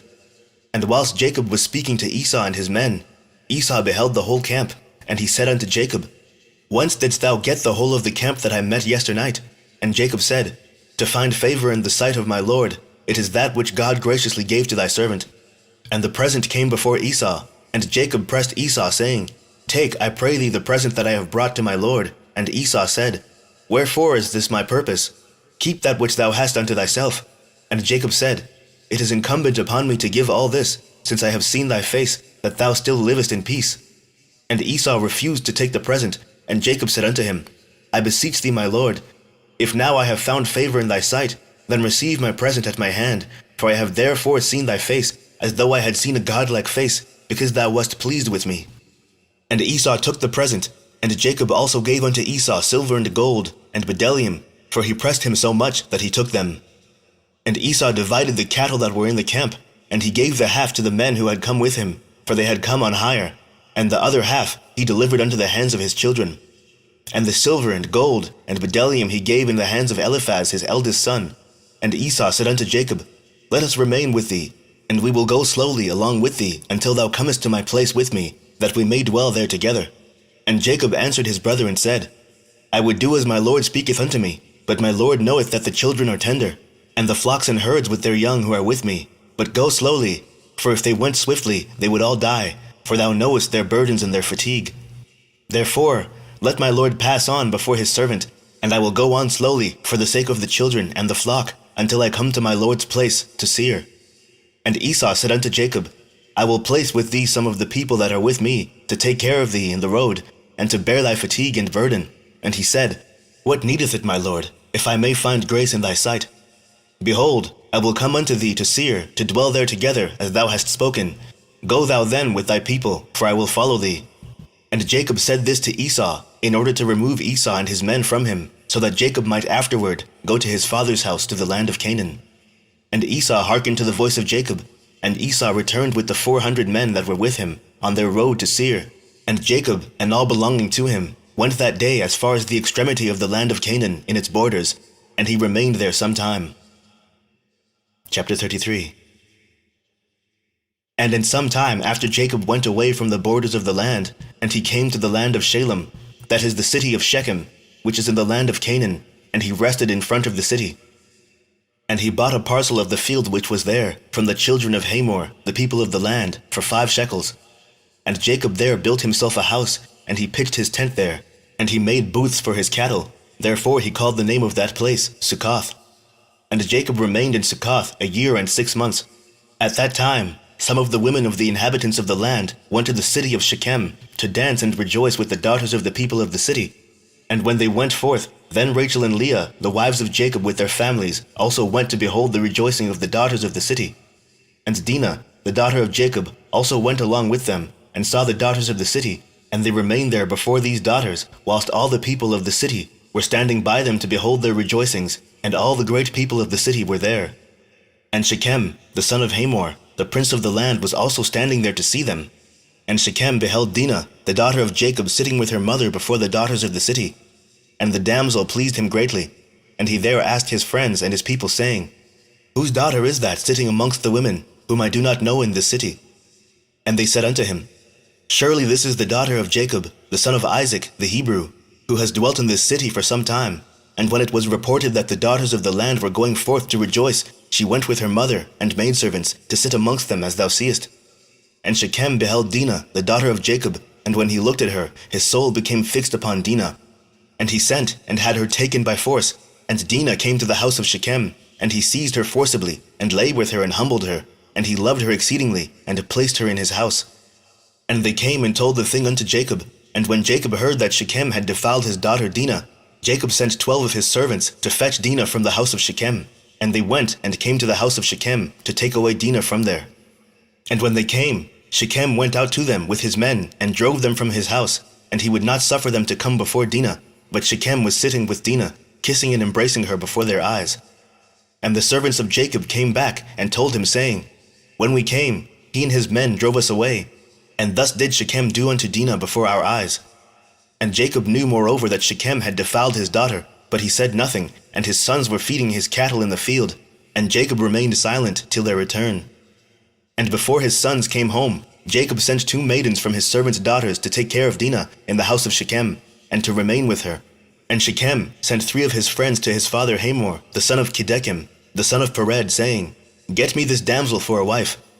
And Hamor, the son of Chedekam the Hivite, came to the house of Shechem, his son, and he sat before him. And Hamor said unto his son, Shechem, is there then no woman amongst the daughters of thy people, that thou wilt take an Hebrew woman who is not of thy people? And Shechem said to him, Her only must thou get for me, for she is delightful in my sight. And Hamor did according to the word of his son, for he was greatly beloved by him. And Hamor went forth to Jacob to commune with him concerning this matter. And when he had gone from the house of his son Shechem, before he came to Jacob to speak unto him, behold, the sons of Jacob had come from the field, as soon as they heard the thing that Shechem the son of Hamor had done. And the men were very much grieved concerning their sister, and they all came home fired with anger before the time of gathering in their cattle. And they came and sat before their father, and they spoke unto him kindled with wrath, saying, Surely death is due to this man and to his household, because the Lord God of the whole earth commanded Noah and his children that man shall never rob, nor commit adultery. Now behold, Shechem has both ravaged and committed fornication with our sister, and not one of all the people of the city spoke a word to him. Surely thou knowest and understandest that the judgment of death is due to Shechem and to his father, and to the whole city on account of the thing which he has done. And whilst they were speaking before their father in this matter, behold, Hamor the father of Shechem came to speak to Jacob the words of his son concerning Dinah, and he sat before Jacob and before his sons. And Hamor spoke unto them, saying, The soul of my son Shechem longeth for your daughter. I pray you, give her unto him for a wife, and intermarry with us. Give us your daughters, and we will give you our daughters, and you shall dwell with us in our land, and we will be as one people in the land. For our land is very extensive, so dwell ye, and trade therein, and get possessions in it, and do therein as you desire, and no one shall prevent you by saying a word to you. And Hamor ceased speaking unto Jacob and his sons. And behold, Shechem his son had come after him, and he sat before them. And Shechem spoke before Jacob and his sons, saying, May I find favor in your sight, that you will give me your daughter, and whatever you say unto me, that will I do for her. Ask me for abundance of dowry and gift, and I will give it. And whatever you shall say unto me, that will I do. And whoever he be that will rebel against your orders, he shall die. Only give me the damsel for a wife. And Simeon and Levi answered Hamor and Shechem his son deceitfully, saying, All you have spoken unto us we will do for you. And behold, our sister is in your house, but keep away from her until we send to our father Isaac concerning this matter, for we can do nothing without his consent. For he knoweth the ways of our father Abraham, and whatever he saith unto us we will tell you, we will conceal nothing from you. And Simeon and Levi spoke this unto Shechem and his father in order to find a pretext, and to seek counsel, what was to be done to Shechem and to his city in this matter. And when Shechem and his father heard the words of Simeon and Levi, it seemed good in their sight, and Shechem and his father came forth to go home. And when they had gone, the sons of Jacob said unto their father, saying, Behold, we know that death is due to these wicked ones and to their city, because they transgressed that which God had commanded unto Noah and his children and his seed after them. And also because Shechem did this thing to our sister Dinah in defiling her, for such vileness shall never be done amongst us. Now therefore, know and see what you will do, and seek counsel and pretext what is to be done to them, in order to kill all the inhabitants of this city. And Simeon said to them, Here is a proper advice for you. Tell them to circumcise every male amongst them, as we are circumcised. And if they do not wish to do this, we shall take our daughter from them and go away. And if they consent to do this, and will do it, then when they are sunk down with pain, we will attack them with our swords, as upon one who is quiet and peaceable, and we will slay every male person amongst them. And Simeon's advice pleased them, and Simeon and Levi resolved to do unto them, as it was proposed.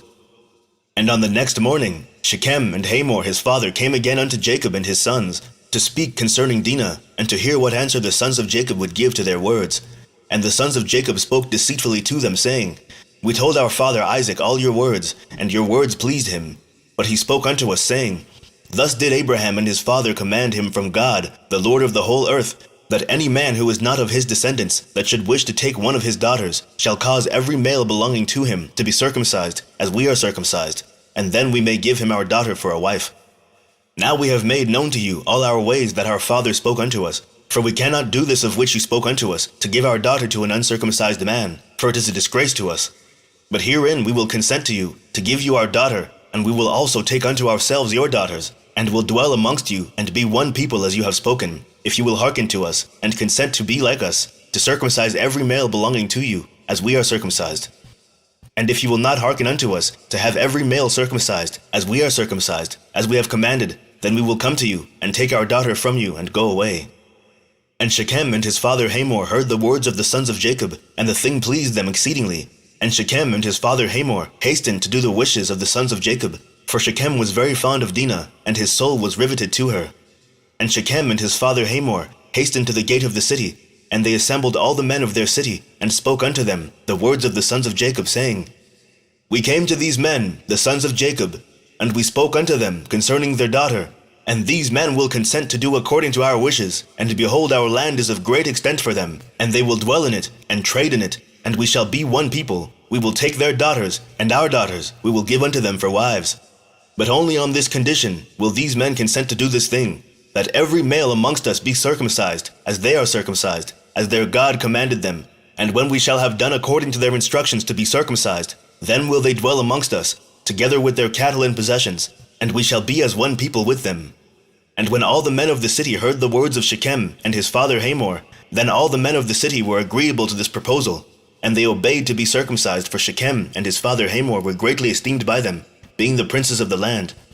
And on the next day, Shechem and Hamor his father rose up early in the morning, and they assembled all the men of their city into the middle of the city, and they called for the sons of Jacob, who circumcised every male belonging to them on that day and the next. And they circumcised Shechem and Hamor his father, and the 5 brothers of Shechem, and then every one rose up and went home, for this thing was from the Lord against the city of Shechem. And from the Lord was Simeon's counsel in this matter, in order that the Lord might deliver the city of Shechem into the hands of Jacob's 2 sons. Chapter 34. And the number of all the males that were circumcised were 645 men, and 246 children. But Kedechem, son of Pered, the father of Hamor, and his 6 brothers would not listen unto Shechem and his father Hamor, and they would not be circumcised, for the proposal of the sons of Jacob was loathsome in their sight, and their anger was greatly roused at this, that the people of the city had not hearkened to them. And in the evening of the 2nd day, they found 8 small children who had not been circumcised, for their mothers had concealed them from Shechem and his father Hamor, and from the men of the city.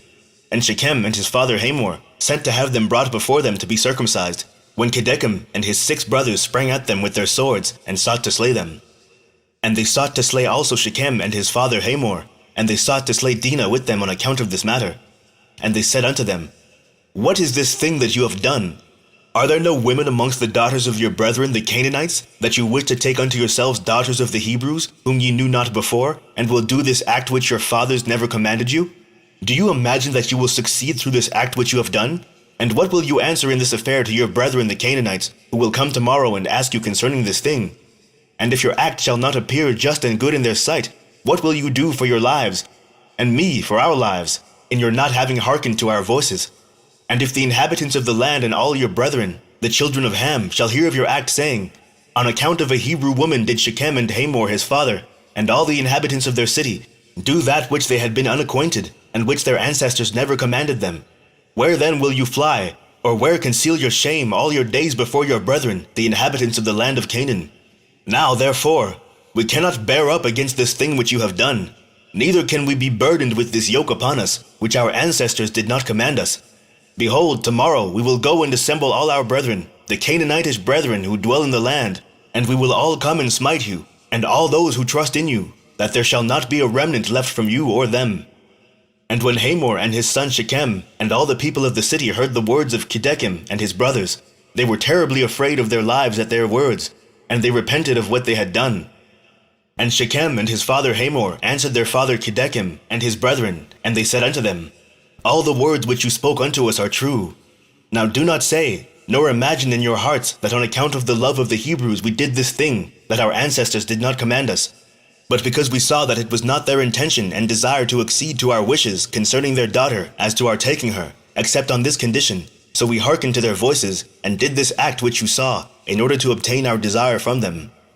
And when we shall have obtained our request from them, we will then return to them, and do unto them that which you say unto us.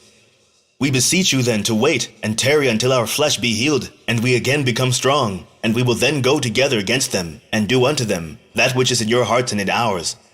And Dinah, the daughter of Jacob, heard all these words which Chedekim and his brothers had spoken, and what Hamor and his son Shechem and the people of the city had answered them. And she hastened and sent one of her maidens that her father had sent to take care of her in the house of Shechem, to Jacob her father, and to her brethren, saying, Thus did Chedekim and his brothers advise concerning you, and thus did Hamor and Shechem and the people of the city answer them. And when Jacob heard these words, he was filled with wrath, and he was indignant at them, and his anger was kindled against them. And Simeon and Levi swore and said, As the Lord liveth, the God of the whole earth, by this time tomorrow there shall not be a remnant left in the whole city. And 20 young men had concealed themselves who were not circumcised, and these young men fought against Simeon and Levi. And Simeon and Levi killed 18 of them, and 2 fled from them, and escaped to some lime pits that were in the city. And Simeon and Levi sought for them, but could not find them. And Simeon and Levi continued to go about in the city, and they killed all the people of the city at the edge of the sword, and they left none remaining. And there was a great consternation in the midst of the city, and the cry of the people of the city ascended to heaven, and all the women and children cried aloud. And Simeon and Levi slew all the city. They left not a male remaining in the whole city. And they slew Hamor and Shechem his son at the edge of the sword, and they brought away Dinah from the house of Shechem, and they went from there. And the sons of Jacob went and returned, and came upon the slain, and spoiled all their property which was in the city and the field. And whilst they were taking the spoil, 300 men stood up and threw dust at them, and struck them with stones, when Simeon turned to them, and he slew them all with the edge of the sword. And Simeon turned before Levi, and came into the city.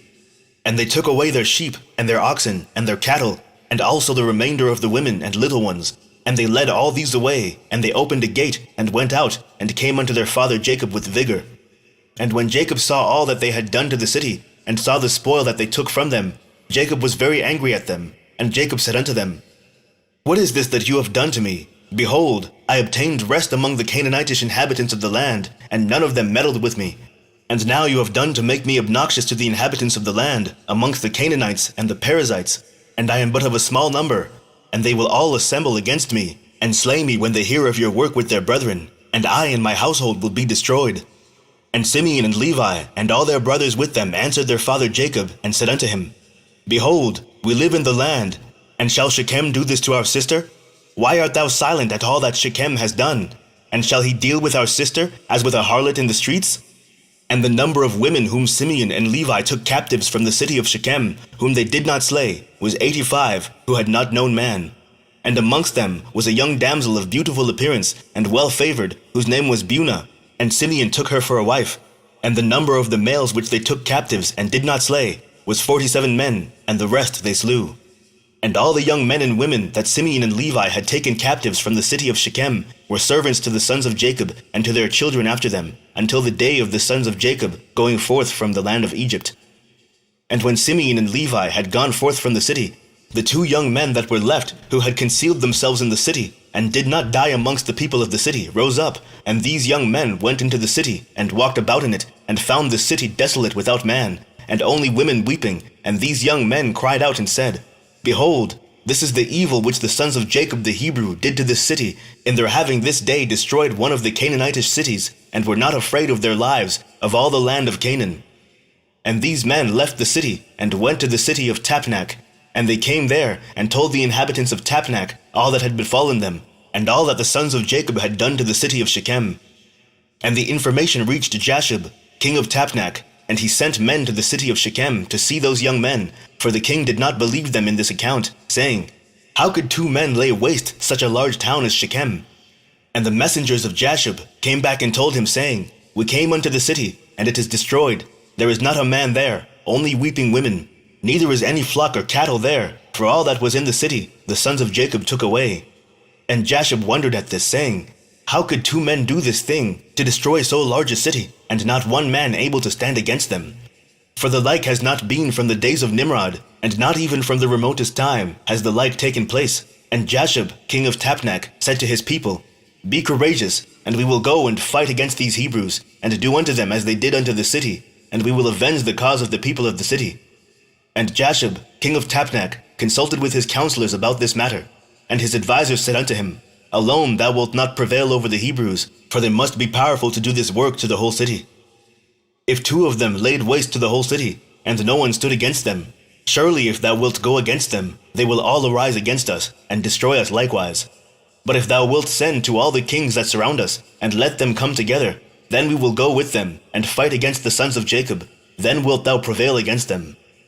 And Jasher heard the words of his counselors, and their words pleased him and his people, and he did so. And Jasher, king of Tapnach, sent to all the kings of the Amorites that surrounded Shechem and Tapnach, saying, Go up with me, and assist me, and we will smite Jacob the Hebrew and all his sons, and destroy them from the earth, for thus did he do to the city of Shechem, and do you not know of it? And all the kings of the Amorites heard the evil that the sons of Jacob had done to the city of Shechem, and they were greatly astonished at them. And the 7 kings of the Amorites assembled with all their armies, about 10,000 men with drawn swords, and they came to fight against the sons of Jacob. And Jacob heard that the kings of the Amorites had assembled to fight against his sons, and Jacob was greatly afraid, and it distressed him. And Jacob exclaimed against Simeon and Levi, saying, What is this act that you did? Why have you injured me, to bring against me all the children of Canaan to destroy me and my household? For I was at rest, even I and my household, and you have done this thing to me, and provoked the inhabitants of the land against me by your proceedings. And Judah answered his father, saying, Was it for naught my brothers Simeon and Levi killed all the inhabitants of Shechem? Surely it was because Shechem had humbled our sister, and transgressed the command of our God to Noah and his children. For Shechem took our sister away by force, and committed adultery with her. And Shechem did all this evil, and not one of the inhabitants of his city interfered with him to say, Why wilt thou do this? Surely for this my brothers went and smote the city, and the Lord delivered it into their hands, because its inhabitants had transgressed the commands of our God. Is it then for naught that they have done all this? And now why art thou afraid or distressed? And why art thou displeased at my brothers? And why is thine anger kindled against them?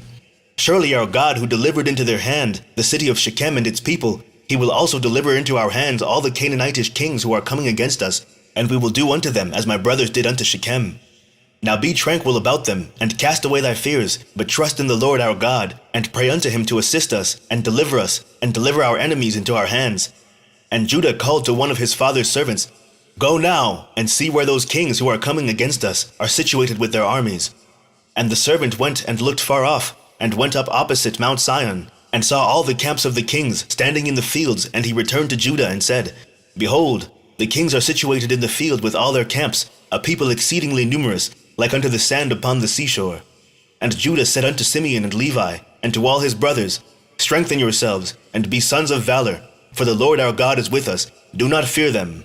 Stand forth each man, girt with his weapons of war, his bow and his sword, and we will go and fight against these uncircumcised men. The Lord is our God, he will save us. And they rose up, and each girt on his weapons of war, great and small, 11 sons of Jacob, and all the servants of Jacob with them. And all the servants of Isaac, who were with Isaac in Hebron, all came to them equipped in all sorts of war instruments. And the sons of Jacob and their servants, being 112 men, went towards these kings, and Jacob also went with them. And the sons of Jacob sent unto their father Isaac, the son of Abraham, to Hebron, the same is Kiriath Arba, saying, Pray, we beseech thee, for us, unto the Lord our God, to protect us from the hands of the Canaanites who are coming against us, and to deliver them into our hands. And Isaac, the son of Abraham, prayed unto the Lord for his sons, and he said, O Lord God, thou didst promise my father, saying, I will multiply thy seed as the stars of heaven. And thou didst also promise me, and establish thou thy word, now that the kings of Canaan are coming together to make war with my children, because they committed no violence. Now therefore, O Lord God, God of the whole earth, pervert, I pray thee, the counsel of these kings, that they may not fight against my sons, and impress the hearts of these kings and their people with the terror of my sons, and bring down their pride, and that they may turn away from my sons. And with thy strong hand and outstretched arm, deliver my sons and their servants from them, for power and might are in thy hands to do all this. And the sons of Jacob and their servants went toward these kings, and they trusted in the Lord their God. And whilst they were going, Jacob their father also prayed unto the Lord and said, O Lord God, powerful and exalted God, who has reigned from the days of old, from thence till now and forever. Thou art he who stirreth up wars, and causeth them to cease. In thy hand are power and might, to exalt and to bring down. O may my prayer be acceptable before thee, that thou mayest turn to me with thy mercies, to impress the hearts of these kings and their people with the terror of my sons, and terrify them in their camps, and with thy great kindness deliver all those that trust in thee. For it is thou who canst bring people under us, and reduce nations under our power. Chapter 35. And all the kings of the Amorites came and took their stand in the field to consult with their counselors what was to be done with the sons of Jacob, for they were still afraid of them, saying, Behold, 2 of them slew the whole of the city of Shechem. And the Lord heard the prayers of Isaac and Jacob, and he filled the hearts of all these kings' advisers with great fear and terror, that they unanimously exclaimed, Are you silly this day? Or is there no understanding in you, that you will fight with the Hebrews?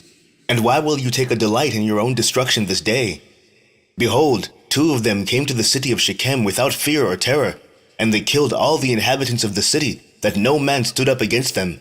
And how will you be able to fight with them all? Surely you know that their God is exceedingly fond of them, and has done mighty things for them, such as have not been done from days of old. And amongst all the gods of the nations, there is none can do like unto his mighty deeds. Surely he delivered their father Abraham, the Hebrew, from the hand of Nimrod, and from the hand of all his people who had many times sought to slay him. He delivered him also from the fire in which King Nimrod had cast him, and his God delivered him from it. And who else can do the like? Surely it was Abraham who slew the 5 kings of Elam, when they had touched his brother's son, who in those days dwelt in Sodom, and took his servant that was faithful in his house, and a few of his men, and they pursued the kings of Elam in one night and killed them, and restored to his brother's son all his property which they had taken from him. And surely you know the God of these Hebrews is much delighted with them, and they are also delighted with him, for they know that he delivered them from all their enemies. And behold, through his love toward his God, Abraham took his only and precious son, and intended to bring him up as a burnt offering to his God, and had it not been for God who prevented him from doing this, he would then have done it through his love to his God. And God saw all his works, and swore unto him, and promised him that he would deliver his sons and all his seed from every trouble that would befall them, because he had done this thing, and through his love to his God stifled his compassion for his child. And have you not heard what their God did to Pharaoh king of Egypt, and to Abimelech king of Gerar, through taking Abraham's wife, who said of her, She is my sister, lest they might slay him on account of her, and think of taking her for a wife? And God did unto them and their people all that you heard of. And behold, we ourselves saw with our eyes that Esau, the brother of Jacob, came to him with 400 men, with the intention of slaying him, for he called to mind that he had taken away from him his father's blessing. And he went to meet him when he came from Syria, to smite the mother with the children. And who delivered him from his hands but his God whom he trusted? He delivered him from the hand of his brother, and also from the hands of his enemies, and surely he again will protect them. Who does not know that it was their God who inspired them with strength to do the town of Shechem the evil which you heard of? Could it then be with their own strength that 2 men could destroy such a large city as Shechem, had it not been for their God in whom they trusted? He said and did unto them all this to slay the inhabitants of the city in their city. And can you then prevail over them who have come forth together from your city to fight with the whole of them, even if 1,000 times as many more should come to your assistance? Surely you know and understand that you do not come to fight with them, but you come to war with their God who made choice of them, and you have therefore all come this day to be destroyed. Now therefore, refrain from this evil which you are endeavoring to bring upon yourselves, and it will be better for you not to go to battle with them, although they are but few in numbers, because their God is with them. And when the kings of the Amorites heard all the words of their advisers, their hearts were filled with terror, and they were afraid of the sons of Jacob, and would not fight against them. And they inclined their ears to the words of their advisers, and they listened to all their words, and the words of the counselors greatly pleased the kings, and they did so. And the kings turned and refrained from the sons of Jacob, for they durst not approach them to make war with them, for they were greatly afraid of them, and their hearts melted within them from their fear of them. For this proceeded from the Lord to them, for he heard the prayers of his servants Isaac and Jacob, for they trusted in him. And all these kings returned with their camps on that day, each to his own city, and they did not at that time fight with the sons of Jacob. And the sons of Jacob kept their station that day till evening opposite Mount Sihon. And seeing that these kings did not come to fight against them, the sons of Jacob returned home. Chapter 36. At that time the Lord appeared unto Jacob, saying, Arise, go to Bethel, and remain there, and make there an altar to the Lord who appeareth unto thee, who delivered thee and thy sons from affliction. And Jacob rose up with his sons, and all belonging to him, and they went and came to Bethel according to the word of the Lord. And Jacob was 99 years old when he went up to Bethel, and Jacob and his sons and all the people that were with him remained in Bethel, in Luz. And he there built an altar to the Lord who appeared unto him, and Jacob and his sons remained in Bethel 6 months. At that time died Deborah, the daughter of Uz, the nurse of Rebekah, who had been with Jacob, and Jacob buried her beneath Bethel, under an oak that was there.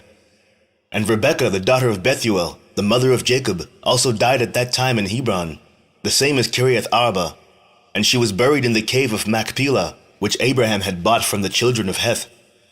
And the life of Rebekah was 133 years, and she died. And when Jacob heard that his mother Rebekah was dead, he wept bitterly for his mother, and made a great mourning for her, and for Deborah her nurse beneath the oak, and he called the name of that place Allon Bacuth. And Laban the Syrian died in those days, for God smote him, because he transgressed the covenant that existed between him and Jacob. And Jacob was 100 years old when the Lord appeared unto him, and blessed him, and called his name Israel. And Rachel the wife of Jacob conceived in those days. And at that time Jacob and all belonging to him journeyed from Bethel to go to his father's house to Hebron. And whilst they were going on the road, and there was yet but a little way to come to Ephrath, Rachel bare a son, and she had hard labor, and she died.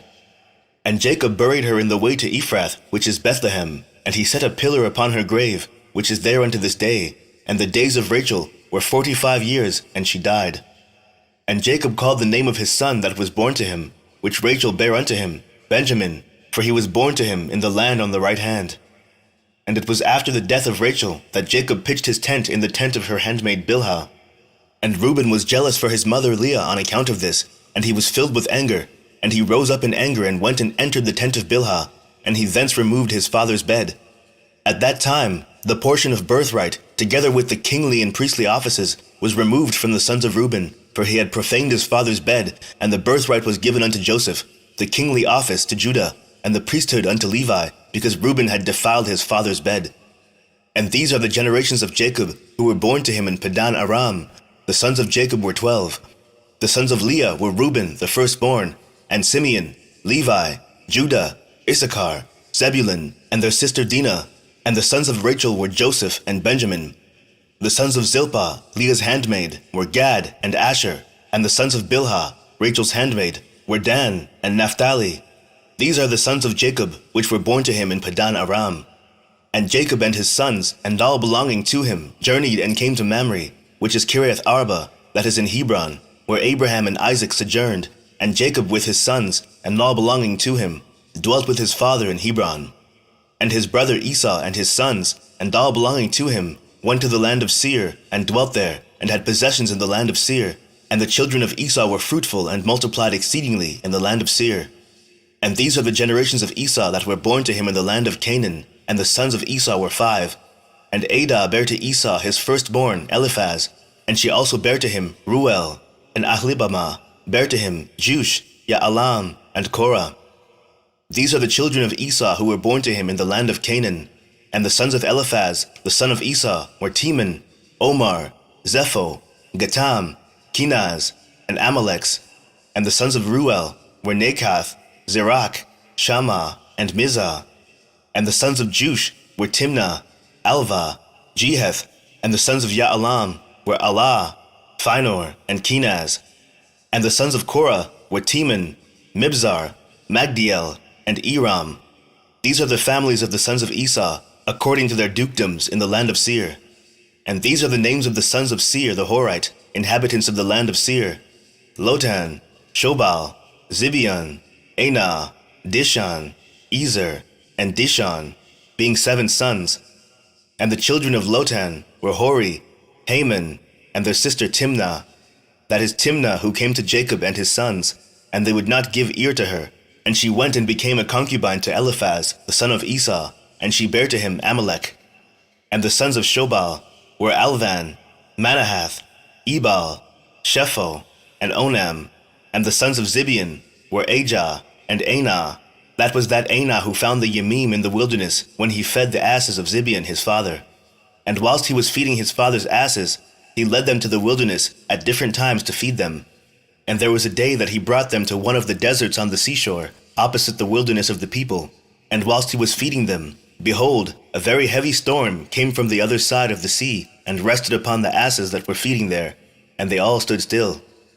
And afterward, about 120 great and terrible animals came out from the wilderness at the other side of the sea, and they all came to the place where the asses were, and they placed themselves there. And those animals, from their middle downward, were in the shape of the children of men, and from their middle upward, some had the likeness of bears, and some had the likeness of the kephas, with tails behind them from between their shoulders, reaching down to the earth, like the tails of the dukephath. And these animals came and mounted and rode upon these asses, and led them away, and they went away unto this day. And one of these animals approached Anah, and smote him with his tail, and then fled from that place. And when he saw this work, he was exceedingly afraid of his life, and he fled and escaped to the city. And he related to his sons and brothers all that had happened to him. And many men went to seek the asses, but could not find them. And Anah and his brothers went no more to that place from that day following, for they were greatly afraid of their lives. And the children of Anah, the son of Seir, were Dishon, and his sister Ahlibamah. And the sons of Dishon were Hemdan, Eshban, Ithran, and Kiran. And the sons of Ezer were Bilhan, Zeavan, Achan. And the children of Dishon were Uz and Aran. These are the families of the children of Seir the Horite, according to their dukedoms in the land of Seir. And Esau and his children dwelt in the land of Seir the Horite, the inhabitant of the land, and they had possessions in it, and were fruitful and multiplied exceedingly. And Jacob and his children, and all belonging to them, dwelt with their father Isaac in the land of Canaan, as the Lord had commanded Abraham their father. Chapter 37. And in the 105th year of the life of Jacob, that is the 9th year of Jacob's dwelling with his children in the land of Canaan, he came from Padan Aram. And in those days Jacob journeyed with his children from Hebron, and they went and returned to the city of Shechem, they and all belonging to them, and they dwelt there. For the children of Jacob obtained good and fat pasture land for their cattle in the city of Shechem, the city of Shechem having then been rebuilt, and there were in it about 300 men and women. And Jacob and his children, and all belonging to him, dwelt in the part of the field which Jacob had bought from Hamor, the father of Shechem, when he came from Padan Aram, before Simeon and Levi had smitten the city. And all those kings of the Canaanites and Amorites that surrounded the city of Shechem heard that the sons of Jacob had again come to Shechem and dwelt there. And they said, Shall the sons of Jacob, the Hebrew, again come to the city and dwell therein, after that they have smitten its inhabitants and driven them out? Shall they now return, and also drive out those who are dwelling in the city, or slay them? And all the kings of Canaan again assembled, and they came together to make war with Jacob and his sons. And Jashub, king of Tapnach, sent also to all his neighboring kings, to Elon, king of Gaash, and to Ehuri, king of Shiloh, and to Parathon, king of Khazar, and to Susi, king of Sarton, and to Laban, king of Bethchorin, and to Shabir, king of Othniel, saying, Come up to me and assist me, and let us smite Jacob the Hebrew and his sons, and all belonging to him, for they are again come to Shechem to possess it, and to slay its inhabitants as before. And all these kings assembled together, and came with all their camps, a people exceedingly plentiful like the sand upon the seashore, and they were all opposite to Tapnach. And Jashub, king of Tapnach, went forth to them with all his army, and he encamped with them opposite to Tapnach without the city. And all these kings they divided into 7 divisions, being 7 camps against the sons of Jacob. And they sent a declaration to Jacob and his son, saying, Come you all forth to us, that we may have an interview together in the plain, and revenge the cause of the men of Shechem, whom you slew in their city. And you will now again return to the city of Shechem, and dwell therein, and slay its inhabitants as before. And the sons of Jacob heard this, and their anger was kindled exceedingly at the words of the kings of Canaan. And 10 of the sons of Jacob hastened and rose up, and each of them girt on his weapons of war, and there were 102 of their servants with them, equipped in battle array.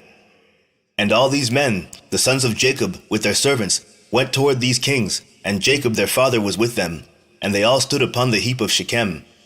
And Jacob prayed to the Lord for his sons, and he spread forth his hands to the Lord, and he said, O God, thou art an almighty God, thou art our Father, thou didst form us, and we are the works of thine hands.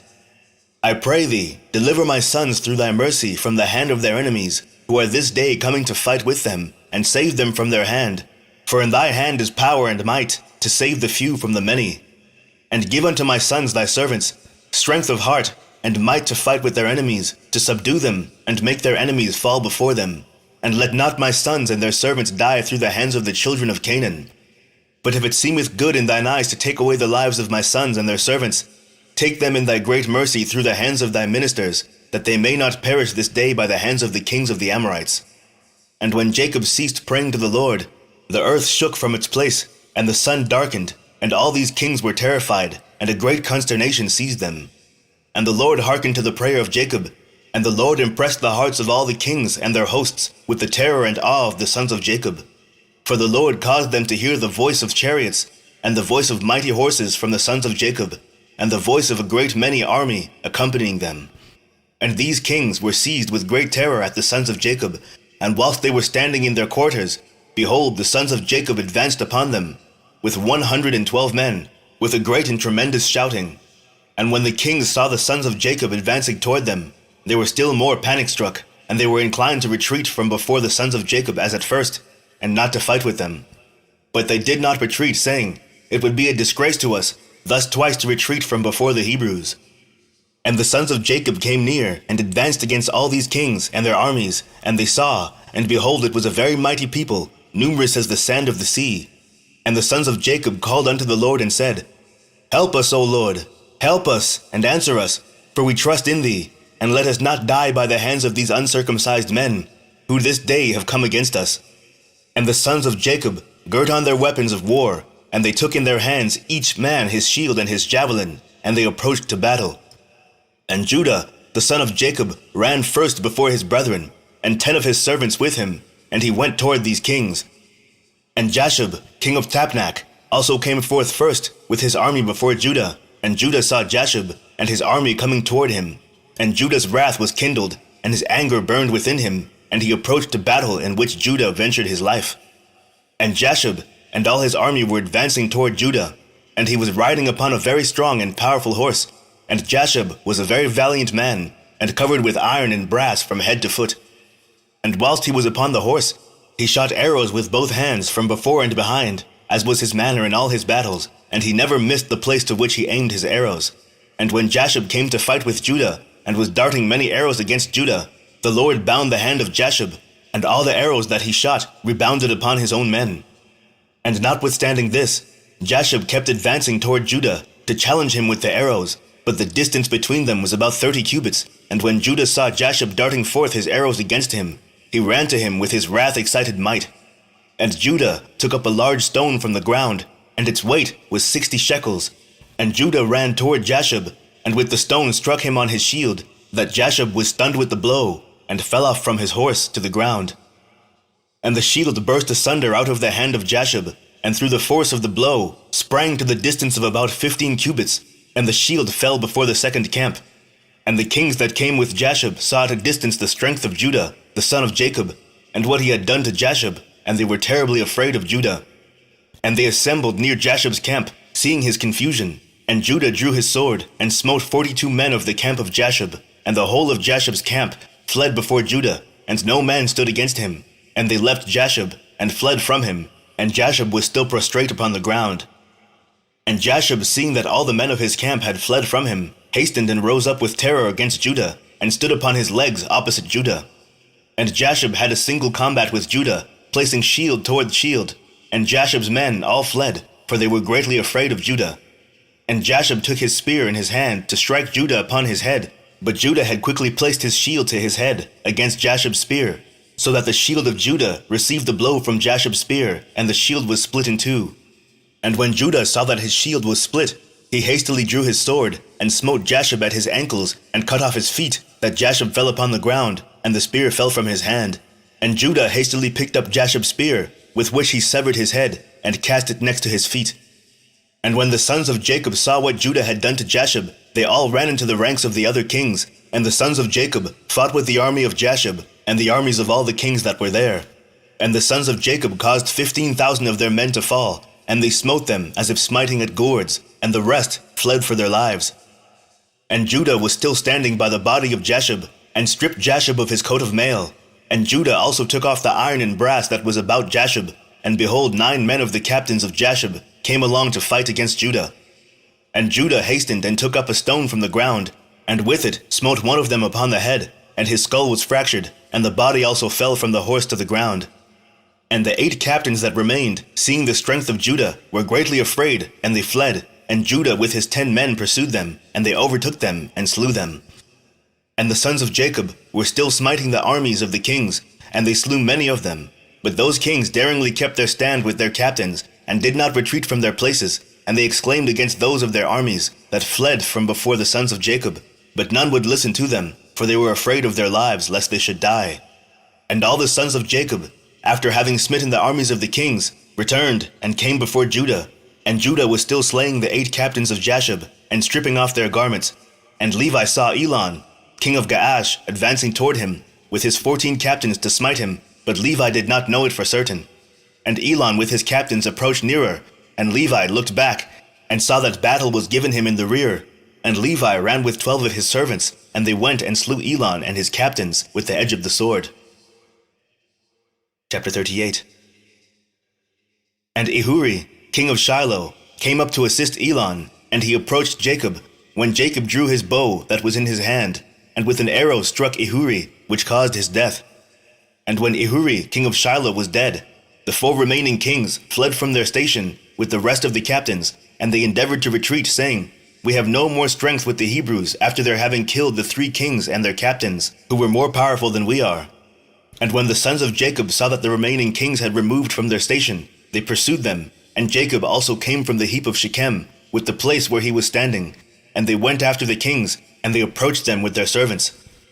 And the kings and the captains with the rest of their armies, seeing that the sons of Jacob approached them, were afraid of their lives, and fled till they reached the city of Chazar.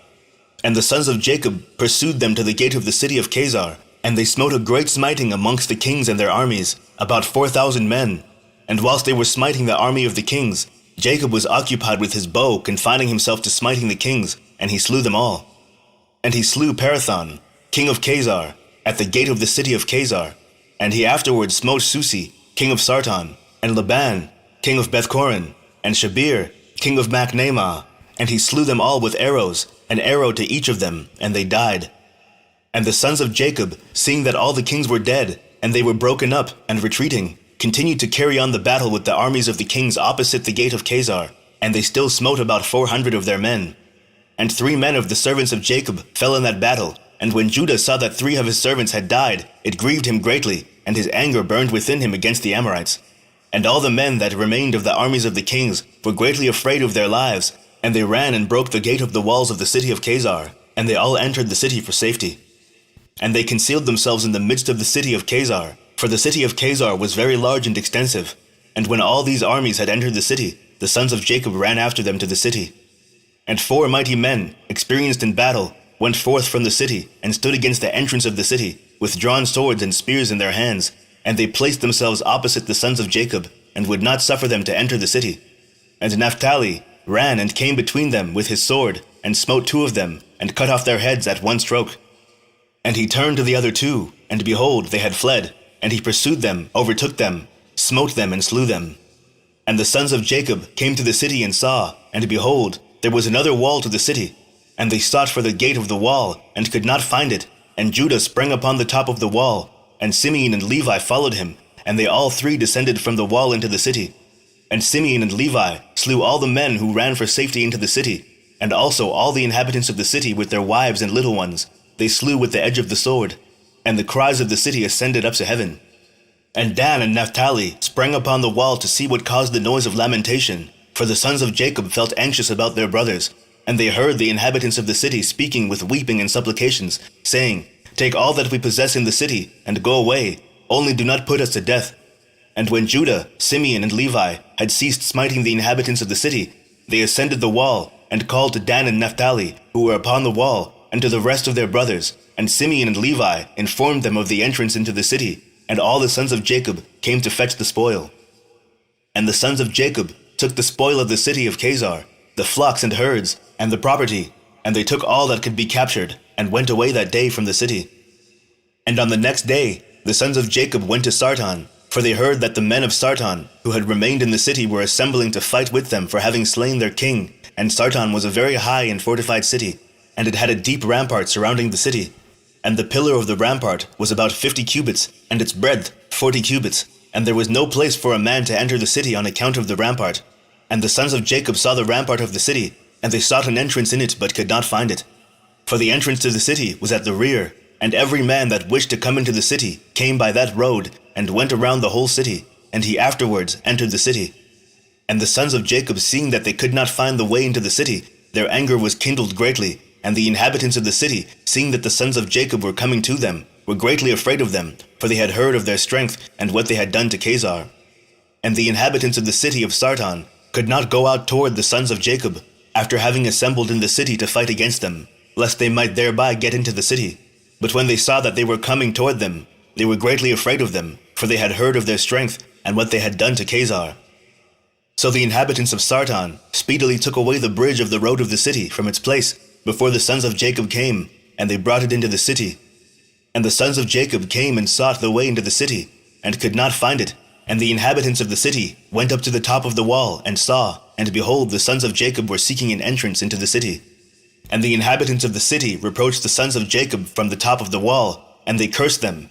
And the sons of Jacob heard their reproaches, and they were greatly incensed, and their anger burned within them. And the sons of Jacob were provoked at them, and they all rose and sprang over the rampart with the force of their strength, and through their might passed the 40 cubits breadth of the rampart. And when they had passed the rampart, they stood under the wall of the city, and they found all the gates of the city enclosed with iron doors. And the sons of Jacob came near to break open the doors of the gates of the city, and the inhabitants did not let them, for from the top of the wall they were casting stones and arrows upon them. And the number of the people that were upon the wall was about 400 men. And when the sons of Jacob saw that the men of the city would not let them open the gates of the city, they sprang and ascended the top of the wall, and Judah went up first to the east part of the city. And Gad and Asher went up after him to the west corner of the city, and Simeon and Levi to the north, and Dan and Reuben to the south. And the men who were on the top of the wall, the inhabitants of the city, seeing that the sons of Jacob were coming up to them, they all fled from the wall, descended into the city, and concealed themselves in the midst of the city. And Issachar and Naphtali, that remained under the wall, approached and broke the gates of the city, and kindled a fire at the gates of the city, that the iron melted, and all the sons of Jacob came into the city, they and all their men, and they fought with the inhabitants of the city of Sarton, and smote them with the edge of the sword, and no man stood up before them. And about 200 men fled from the city, and they all went and hid themselves in a certain tower in the city. And Judah pursued them to the tower, and he broke down the tower, which fell upon the men, and they all died. And the sons of Jacob went up the road of the roof of that tower, and they saw, and behold, there was another strong and high tower at a distance in the city, and the top of it reached to heaven. And the sons of Jacob hastened and descended, and went with all their men to that tower, and found it filled with about 300 men, women and little ones. And the sons of Jacob smote a great smiting amongst those men in the tower, and they ran away and fled from them. And Simeon and Levi pursued them, when 12 mighty and valiant men came out to them from the place where they had concealed themselves. And those 12 men maintained a strong battle against Simeon and Levi, and Simeon and Levi could not prevail over them. And those valiant men broke the shields of Simeon and Levi, and one of them struck at Levi's head with his sword, when Levi hastily placed his hand to his head, for he was afraid of the sword, and the sword struck Levi's hand, and it wanted but little to the hand of Levi being cut off. And Levi seized the sword of the valiant man in his hand, and he took it forcibly from the man, and with it he struck at the head of the powerful man, and he severed his head. And 11 men approached to fight with Levi, for they saw that one of them was killed, and the sons of Jacob fought, but the sons of Jacob could not prevail over them, for those men were very powerful. And the sons of Jacob, seeing that they could not prevail over them, Simeon gave a loud and tremendous shriek, and the 11 powerful men were stunned at the voice of Simeon's shrieking. And Judah at a distance knew the voice of Simeon's shouting, and Naphtali and Judah ran with their shields to Simeon and Levi, and found them fighting with those powerful men, unable to prevail over them, as their shields were broken. And Naphtali saw that the shields of Simeon and Levi were broken, and he took 2 shields from his servants, and brought them to Simeon and Levi. And Simeon, Levi, and Judah on that day fought all 3 against the 11 mighty men until the time of sunset, but they could not prevail over them. And this was told unto Jacob, and he was sorely grieved, and he prayed unto the Lord, and he and Naphtali his son went against these mighty men. And Jacob approached and drew his bow, and came nigh unto the mighty men, and slew 3 of their men with the bow, and the remaining 8 turned back, and behold, the war waged against them in the front and rear, and they were greatly afraid of their lives, and could not stand before the sons of Jacob, and they fled from before them. And in their flight they met Dan and Asher coming toward them, and they suddenly fell upon them, and fought with them, and slew 2 of them, and Judah and his brothers pursued them, and smote the remainder of them, and slew them. And all the sons of Jacob returned and walked about the city, searching if they could find any men, and they found about 20 young men in a cave in the city, and Gad and Asher smote them all. And Dan and Naphtali lighted upon the rest of the men who had fled and escaped from the second tower, and they smote them all. And the sons of Jacob smote all the inhabitants of the city of Sarton, but the women and little ones they left in the city, and did not slay them. And all the inhabitants of the city of Sarton were powerful men. 1 of them would pursue 1,000, and 2 of them would not flee from 10,000 of the rest of men. And the sons of Jacob slew all the inhabitants of the city of Sarton with the edge of the sword, that no man stood up against them, and they left the women in the city. And the sons of Jacob took all the spoil of the city, and captured what they desired, and they took flocks and herds and property from the city. And the sons of Jacob did unto Sarton and its inhabitants what they had done to Kezar and its inhabitants, and they turned and went away. Chapter 39. And when the sons of Jacob went from the city of Sarton, they had gone out about 200 cubits when they met the inhabitants of Tapnach coming toward them, for they went out to fight with them, because they had smitten the king of Tapnach and all his men. So all that remained in the city of Tapnach came out to fight with the sons of Jacob, and they thought to retake them from the booty and the spoil which they had captured from Kezar and Sarton. And the rest of the men of Tapnach fought with the sons of Jacob in that place, and the sons of Jacob smote them, and they fled before them, and they pursued them to the city of Arbelan, and they all fell before the sons of Jacob. And the sons of Jacob returned and came to Tapnach to take away the spoil of Tapnach, and when they came to Tapnach, they heard that the people of Arbelan had gone out to meet them, to save the spoil of their brethren. And the sons of Jacob left 10 of their men in Tapnach to plunder the city, and they went out toward the people of Arbelan. And the men of Arbelan went out with their wives to fight with the sons of Jacob, for their wives were experienced in battle, and they went out about 400 men and women. And all the sons of Jacob shouted with a loud voice, and they all ran toward the inhabitants of Arbelan, and with a great and tremendous voice. And the inhabitants of Arbelan heard the noise of the shouting of the sons of Jacob, and their roaring like the noise of lions, and like the roaring of the sea and its waves. And fear and terror possessed their hearts on account of the sons of Jacob, and they were terribly afraid of them, and they retreated and fled before them into the city. And the sons of Jacob pursued them to the gate of the city, and they came upon them in the city. And the sons of Jacob fought with them in the city, and all their women were engaged in slinging against the sons of Jacob, and the combat was very severe amongst them the whole of that day till evening. And the sons of Jacob would not prevail over them, and the sons of Jacob had almost perished in that battle. And the sons of Jacob cried unto the Lord, and greatly gained strength toward evening. And the sons of Jacob smote all the inhabitants of Arbelan by the edge of the sword, men, women, and little ones. And also the remainder of the people who had fled from Sarton, the sons of Jacob smote them in Arbelan, and the sons of Jacob did unto Arbelan and Tapnach as they had done to Kezar and Sarton. And when the women saw that all the men were dead, they went upon the roofs of the city and smote the sons of Jacob by showering down stones like rain. And the sons of Jacob hastened and came into the city and seized all the women and smote them with the edge of the sword. And the sons of Jacob captured all the spoil and booty, flocks and herds and cattle. And the sons of Jacob did unto Machnamah as they had done to Tapnach, to Kezar, and to Shiloh, and they turned from there and went away. And on the 5th day, the sons of Jacob heard that the people of Gaash had gathered against them to battle, because they had slain their king and their captains, for there had been 14 captains in the city of Gaash, and the sons of Jacob had slain them all in the first battle. And the sons of Jacob that day girt on their weapons of war, and they marched to battle against the inhabitants of Gaash. And in Gaash there was a strong and mighty people of the Amorites, and Gaash was the strongest and best fortified city of all the cities of the Amorites, and it had 3 walls. And the sons of Jacob came to Gaash, and they found the gates of the city locked, and about 500 men standing at the top of the outermost wall, and a people numerous as the sand upon the seashore were in ambush for the sons of Jacob from without the city at the rear thereof. And the sons of Jacob approached to open the gates of the city, and whilst they were drawing nigh, behold, those who were in ambush at the rear of the city came forth from their places and surrounded the sons of Jacob. And the sons of Jacob were enclosed between the people of Gaash, and the battle was both to their front and rear, and all the men that were upon the wall were casting from the wall upon them arrows and stones. And Judah, seeing that the men of Gaash were getting too heavy for them, gave a most piercing and tremendous shriek, and all the men of Gaash were terrified at the voice of Judah's cry, and men fell from the wall at his powerful shriek, and all those that were from without and within the city were greatly afraid of their lives. And the sons of Jacob still came nigh to break the doors of the city, when the men of Gaash threw stones and arrows upon them from the top of the wall, and made them flee from the gate.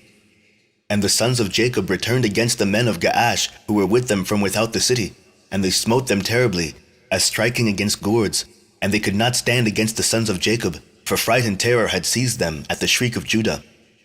And the sons of Jacob slew all those men who were without the city, and the sons of Jacob still drew nigh to effect an entrance into the city, and to fight under the city walls. But they could not, for all the inhabitants of Gaash who remained in the city had surrounded the walls of Gaash in every direction, so that the sons of Jacob were unable to approach the city to fight with them. And the sons of Jacob came nigh to one corner to fight under the wall. The inhabitants of Gaash threw arrows and stones upon them like showers of rain, and they fled from under the wall. And the people of Gaash who were upon the wall, seeing that the sons of Jacob could not prevail over them from under the wall, reproached the sons of Jacob in these words, saying, "What is the matter with you in the battle that you cannot prevail? Can you then do unto the mighty city of Gaash and its inhabitants as you did to the cities of the Amorites that were not so powerful? Surely to those weak ones amongst us you did those things, and slew them in the entrance of the city, for they had no strength when they were terrified at the sound of your shouting. And will you now then be able to fight in this place? Surely here you will all die, and we will avenge the cause of those cities that you have laid waste." And the inhabitants of Gaash greatly reproached the sons of Jacob, and reviled them with their gods, and continued to cast arrows and stones upon them from the wall. And Judah and his brothers heard the words of the inhabitants of Gaash, and their anger was greatly roused, and Judah was jealous of his God in this matter. And he called out and said, "O Lord, help! Send help to us and our brothers." And he ran at a distance with all his might, with his drawn sword in his hand, and he sprang from the earth, and by dint of his strength mounted the wall, and his sword fell from his hand. And Judah shouted upon the wall, and all the men that were upon the wall were terrified, and some of them fell from the wall into the city and died. And those who were yet upon the wall, when they saw Judah's strength, they were greatly afraid and fled for their lives into the city for safety. And some were emboldened to fight with Judah upon the wall, and they came nigh to slay him when they saw that there was no sword in Judah's hand. And they thought of casting him from the wall to his brothers, and 20 men of the city came up to assist them, and they surrounded Judah, and they all shouted over him, and approached him with drawn swords, and they terrified Judah, and Judah cried out to his brothers from the wall. And Jacob and his sons drew the bow from under the wall, and smote 3 of the men that were upon the top of the wall, and Judah continued to cry, and he exclaimed, "O Lord, help us! O Lord, deliver us!" And he cried out with a loud voice upon the wall, and the cry was heard at a great distance. And after this cry, he again repeated to shout, and all the men who surrounded Judah on the top of the wall were terrified, and they each threw his sword from his hand at the sound of Judah's shouting, and his tremor, and fled. And Judah took the swords which had fallen from their hands, and Judah fought with them, and slew 20 of their men upon the wall. And about 80 men and women still ascended the wall from the city, and they all surrounded Judah, and the Lord impressed the fear of Judah in their hearts, that they were unable to approach him. And Jacob and all who were with him drew the bow from under the wall, and they slew 10 men upon the wall, and they fell below the wall, before Jacob and his sons. And the people upon the wall, seeing that 20 of their men had fallen, they still ran toward Judah with drawn swords, but they could not approach him, for they were greatly terrified at Judah's strength. And the sons of Jacob walked about Gaash, and took all the spoil of the city. even the little ones and women they did not suffer to live. And the sons of Jacob did unto Gaash as they had done to Sartan and Shiloh. Chapter 40. And the sons of Jacob led away all the spoil of Gaash and went out of the city by night. They were going out, marching toward the castle of Bethcorin, and the inhabitants of Bethcorin were going to the castle to meet them. And on that night the sons of Jacob fought with the inhabitants of Bethcorin in the castle of Bethcorin. And all the inhabitants of Bethcorin were mighty men. One of them would not flee from before 1,000 men. And they fought on that night upon the castle, and their shouts were heard on that night from afar, and the earth quaked at their shouting. And all the sons of Jacob were afraid of those men, as they were not accustomed to fight in the dark, and they were greatly confounded. And the sons of Jacob cried unto the Lord, saying, Give help to us, O Lord. Deliver us, that we may not die by the hands of these uncircumcised men. And the Lord hearkened to the voice of the sons of Jacob, and the Lord caused great terror and confusion to seize the people of Bethcorin, and they fought amongst themselves, the one with the other, in the darkness of night, and smote each other in great numbers. And the sons of Jacob, knowing that the Lord had brought a spirit of perverseness amongst them, and that they fought each man with his neighbor, went forth from among the bands of the people of Bethcorin, and went as far as the descent of the castle of Bethcorin, and farther, and they tarried there securely with their young men on that night. And the people of Bethcorin fought the whole night, one man with his brother, and the other with his neighbor, and they cried out in every direction upon the castle, and their cry was heard at a distance, and the whole earth shook at their voice, for they were powerful above all the people of the earth. And all the inhabitants of the cities of the Canaanites, the Hittites, the Amorites, the Hivites, and all the kings of Canaan, and also those who were on the other side of the Jordan, heard the noise of the shouting on that night. And they said, Surely these are the battles of the Hebrews who are fighting against the 7 cities, who came nigh unto them. And who can stand against those Hebrews? And all the inhabitants of the cities of the Canaanites, and all those who were on the other side of the Jordan, were greatly afraid of the sons of Jacob, for they said, Behold, the same will be done to us, as was done to those cities, for who can stand against their mighty strength? And the cries of the Koranites were very great on that night, and continued to increase, and they smote each other till morning, and numbers of them were killed. And the morning appeared, and all the sons of Jacob rose up at daybreak, and went up to the castle, and they smote those who remained of the Koranites in a terrible manner, and they were all killed in the castle. And the 6th day appeared, and all the inhabitants of Canaan saw at a distance all the people of Bethcorin lying dead in the castle of Bethcorin, and strewed about as the carcasses of lambs and goats. And the sons of Jacob led all the spoil which they had captured from Gaash, and went to Bethcorin, and they found the city full of people like the sand of the sea, and they fought with them, and the sons of Jacob smote them there till evening time. And the sons of Jacob did unto Bethcorin as they had done to Gaash and Tapnach, and as they had done to Chazar, to Sartan, and to Shiloh. And the sons of Jacob took with them the spoil of Bethcorin, and all the spoil of the cities, and on that day they went home to Shechem. And the sons of Jacob came home to the city of Shechem, and they remained without the city, and they then rested there from the war, and tarried there all night. And all their servants together, with all the spoil that they had taken from the cities, they left without the city, and they did not enter the city, for they said, Peradventure there may be yet more fighting against us, and they may come to besiege us in Shechem.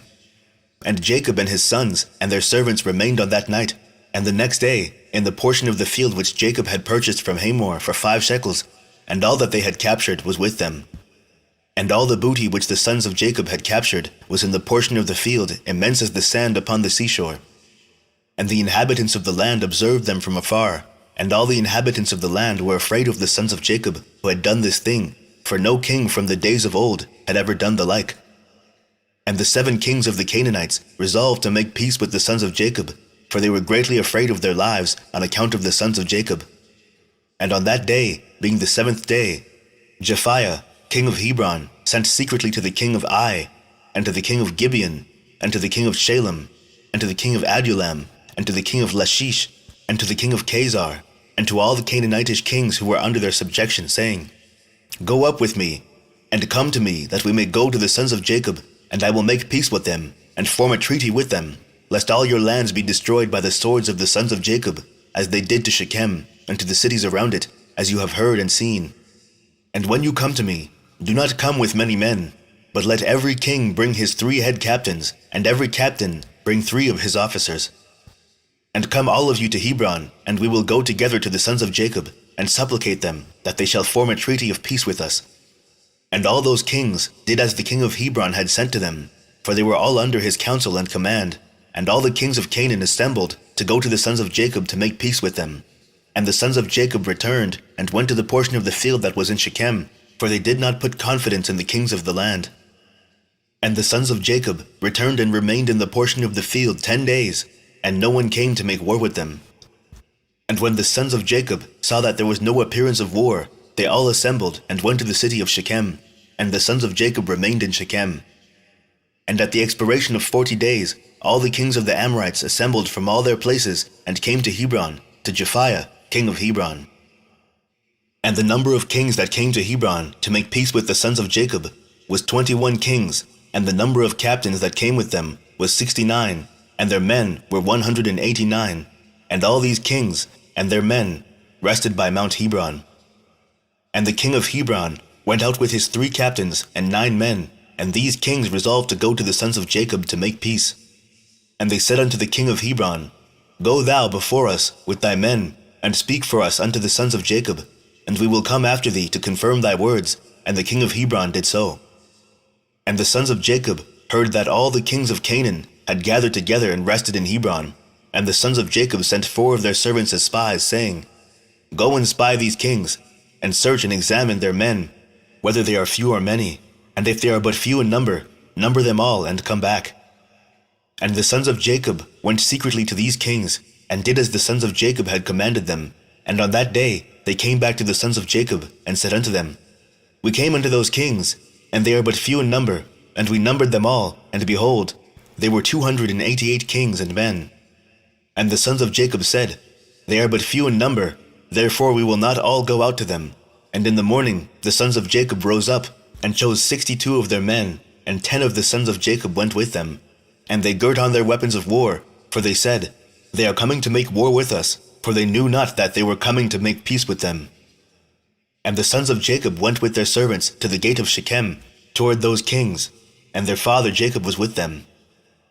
And when they had come forth, behold, the king of Hebron and his 3 captains and 9 men with him were coming along the road against the sons of Jacob. And the sons of Jacob lifted up their eyes, and saw at a distance Jephthah, king of Hebron, with his captains coming toward them. And the sons of Jacob took their stand at the place of the gate of Shechem, and did not proceed. And the king of Hebron continued to advance, he and his captains, until he came nigh to the sons of Jacob, and he and his captains bowed down to them to the ground. And the king of Hebron sat with his captains before Jacob and his sons. And the sons of Jacob said unto him, What has befallen thee, O king of Hebron? Why hast thou come to us this day? What dost thou require from us? And the king of Hebron said unto Jacob, I beseech thee, my lord, all the kings of the Canaanites have this day come to make peace with you. And the sons of Jacob heard the words of the king of Hebron, and they would not consent to his proposals, for the sons of Jacob had no faith in him, for they imagined that the king of Hebron had spoken deceitfully to them. And the king of Hebron knew from the words of the sons of Jacob that they did not believe his words. And the king of Hebron approached nearer to Jacob, and said unto him, I beseech thee, my lord, to be assured that all these kings have come to you on peaceable terms, for they have not come with all their men, neither did they bring their weapons of war with them, for they have come to seek peace from my lord and his sons. And the sons of Jacob answered the king of Hebron, saying, Send thou to all these kings, and if thou speakest truth unto us, let them each come singly before us, and if they come unto us unarmed, we shall then know that they seek peace from us. And Jephthah, king of Hebron, sent 1 of his men to the kings, and they all came before the sons of Jacob, and bowed down to them to the ground. And these kings sat before Jacob and his sons, and they spoke unto them, saying, We have heard all that you did unto the kings of the Amorites, with your sword and exceedingly mighty arm, so that no man could stand up before you, and we were afraid of you, for the sake of our lives, lest it should befall us as it did to them. So we have come unto you to form a treaty of peace between us, and now therefore contract with us a covenant of peace and truth, that you will not meddle with us, inasmuch as we have not meddled with you. And the sons of Jacob knew that they had really come to seek peace from them. And the sons of Jacob listened to them, and formed a covenant with them. And the sons of Jacob swore unto them that day, that they would not meddle with them. And all the kings of the Canaanites swore also to them, and the sons of Jacob made them tributary from that day forward. And after this, all the captains of these kings came with their men before Jacob, with presents in their hands for Jacob and his sons, and they bowed down to him to the ground. And all these kings then urged the sons of Jacob, and begged of them to return all the spoil they had captured from the 7 cities of the Amorites. And the sons of Jacob did so. And they returned all that they had captured, the women, the little ones, the cattle, and all the spoil which they had taken, and they sent them off, and they went away each to his city. And all these kings again bowed down to the sons of Jacob, and they sent or brought them many gifts in those days. And the sons of Jacob sent off these kings and their men, and they went peaceably away from them to their cities. And the sons of Jacob also returned to their home, to Shechem. And there was peace from that day forward between the sons of Jacob and the kings of the Canaanites, until the children of Israel came to inherit the land of Canaan. Chapter 41. And at the revolution of the year, the sons of Jacob journeyed from Shechem, and they came to Hebron, to their father Isaac, and they dwelt there. But their flocks and herds they fed daily in Shechem, for there was there in those days good and fat pasture. And Jacob and his sons, and all their household, dwelt in the valley of Hebron. And it was in those days, in that year, being the 106th year of the life of Jacob, in the 10th year of Jacob's coming from Padan Aram, that Leah the wife of Jacob died. She was 51 years old when she died in Hebron. And Jacob and his sons buried her in the cave of the field of Machpelah, which is in Hebron, which Abraham had bought from the children of Heth for the possession of a burial place. And the sons of Jacob dwelt with their father in the valley of Hebron, and all the inhabitants of the land knew their strength, and their fame went throughout the land.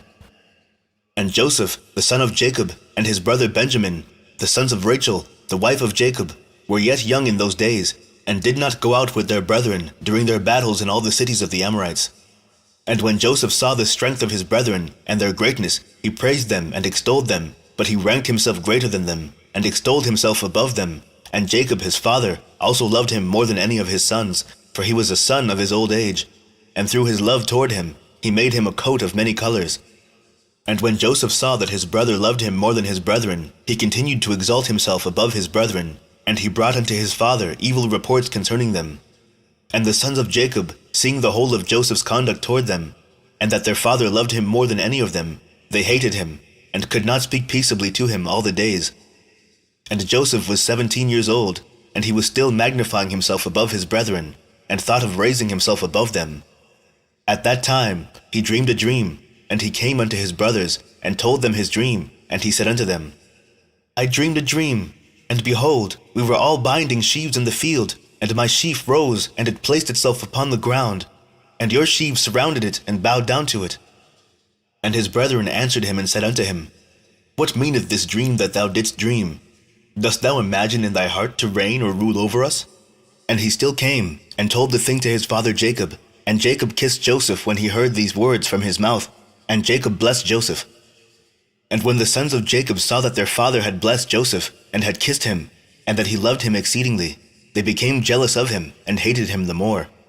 And after this, Joseph dreamed another dream, and related the dream to his father in the presence of his brethren. And Joseph said unto his father and brethren, Behold, I have again dreamed a dream, and behold, the sun and the moon and the 11 stars bowed down to me.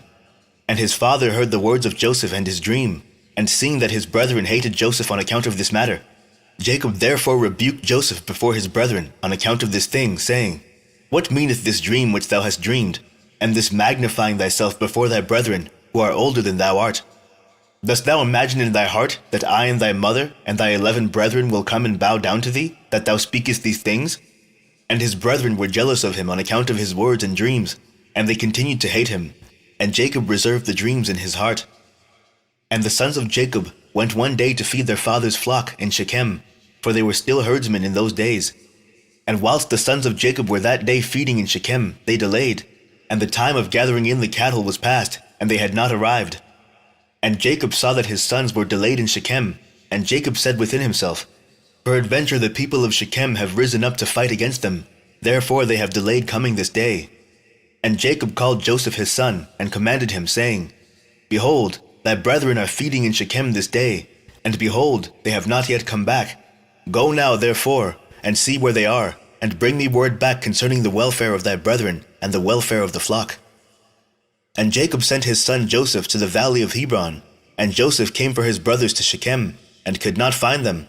And Joseph went about the field which was near Shechem, to see where his brothers had turned, and he missed his road in the wilderness, and knew not which way he should go. And an angel of the Lord found him, wandering in the road, toward the field. And Joseph said unto the angel of the Lord, I seek my brethren. Hast thou not heard where they are feeding? And the angel of the Lord said unto Joseph, I saw thy brethren feeding here, and I heard them say they would go to feed in Dothan. And Joseph hearkened to the voice of the angel of the Lord, and he went to his brethren in Dothan, and he found them in Dothan feeding the flock. And Joseph advanced to his brethren, and before he had come nigh unto them, they had resolved to slay him. And Simeon said to his brethren, Behold, the man of dreams is coming unto us this day, and now therefore come and let us kill him, and cast him in one of the pits that are in the wilderness. And when his father shall seek him from us, we will say an evil beast has devoured him.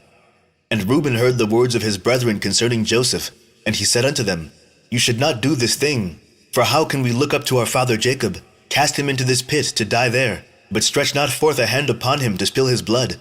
And Reuben said this in order to deliver him from their hand, to bring him back to his father. And when Joseph came to his brethren, he sat before them, and they rose upon him, and seized him, and smote him to the earth, and stripped the coat of many colors which he had on. And they took him, and cast him into a pit, and in the pit there was no water, but serpents and scorpions. And Joseph was afraid of the serpents and scorpions that were in the pit, and Joseph cried out with a loud voice, and the Lord hid the serpents and scorpions in the sides of the pit, and they did no harm unto Joseph. And Joseph called out from the pit to his brethren, and said unto them, What have I done unto you, and in what have I sinned? Why do you not fear the Lord concerning me? Am I not of your bones and flesh? And is not Jacob your father, my father? Why do you do this thing unto me this day? And how will you be able to look up to our father Jacob? And he continued to cry out, and call unto his brethren from the pit, and he said, O Judah, Simeon, and Levi my brethren, lift me up from the place of darkness in which you have placed me, and come this day to have compassion on me, ye children of the Lord, and sons of Jacob my father. And if I have sinned unto you, are you not the sons of Abraham, Isaac, and Jacob? If they saw an orphan, they had compassion over him, or one that was hungry, they gave him bread to eat, or one that was thirsty, they gave him water to drink, or one that was naked, they covered him with garments. And how then will you withhold your pity from your brother? For I am of your flesh and bones, and if I have sinned unto you, surely you will do this on account of my father. And Joseph spoke these words from the pit, and his brethren could not listen to him, nor incline their ears to the words of Joseph. And Joseph was crying and weeping in the pit. And Joseph said, Oh, that my father knew this day the act which my brothers have done unto me, and the words which they have this day spoken unto me. And all his brethren heard his cries and weeping in the pit, and his brethren went and removed themselves from the pit, so that they might not hear the cries of Joseph and his weeping in the pit. Chapter 42. And they went and sat on the opposite side, about the distance of a bowshot, and they sat there to eat bread. And whilst they were eating, they held counsel together what was to be done with him, whether to slay him or to bring him back to his father. They were holding the counsel, when they lifted up their eyes, and saw, and behold, there was a company of Ishmaelites coming at a distance by the road of Gilead, going down to Egypt. And Judah said unto them, What gain will it be to us if we slay our brother? Peradventure God will require him from us. This then is the counsel proposed concerning him, which ye shall do unto him. Behold this company of Ishmaelites, going down to Egypt. Now therefore, come, let us dispose of him to them, and let not our hand be upon him, and they will lead him along with them, and he will be lost amongst the people of the land, and we will not put him to death with our own hands.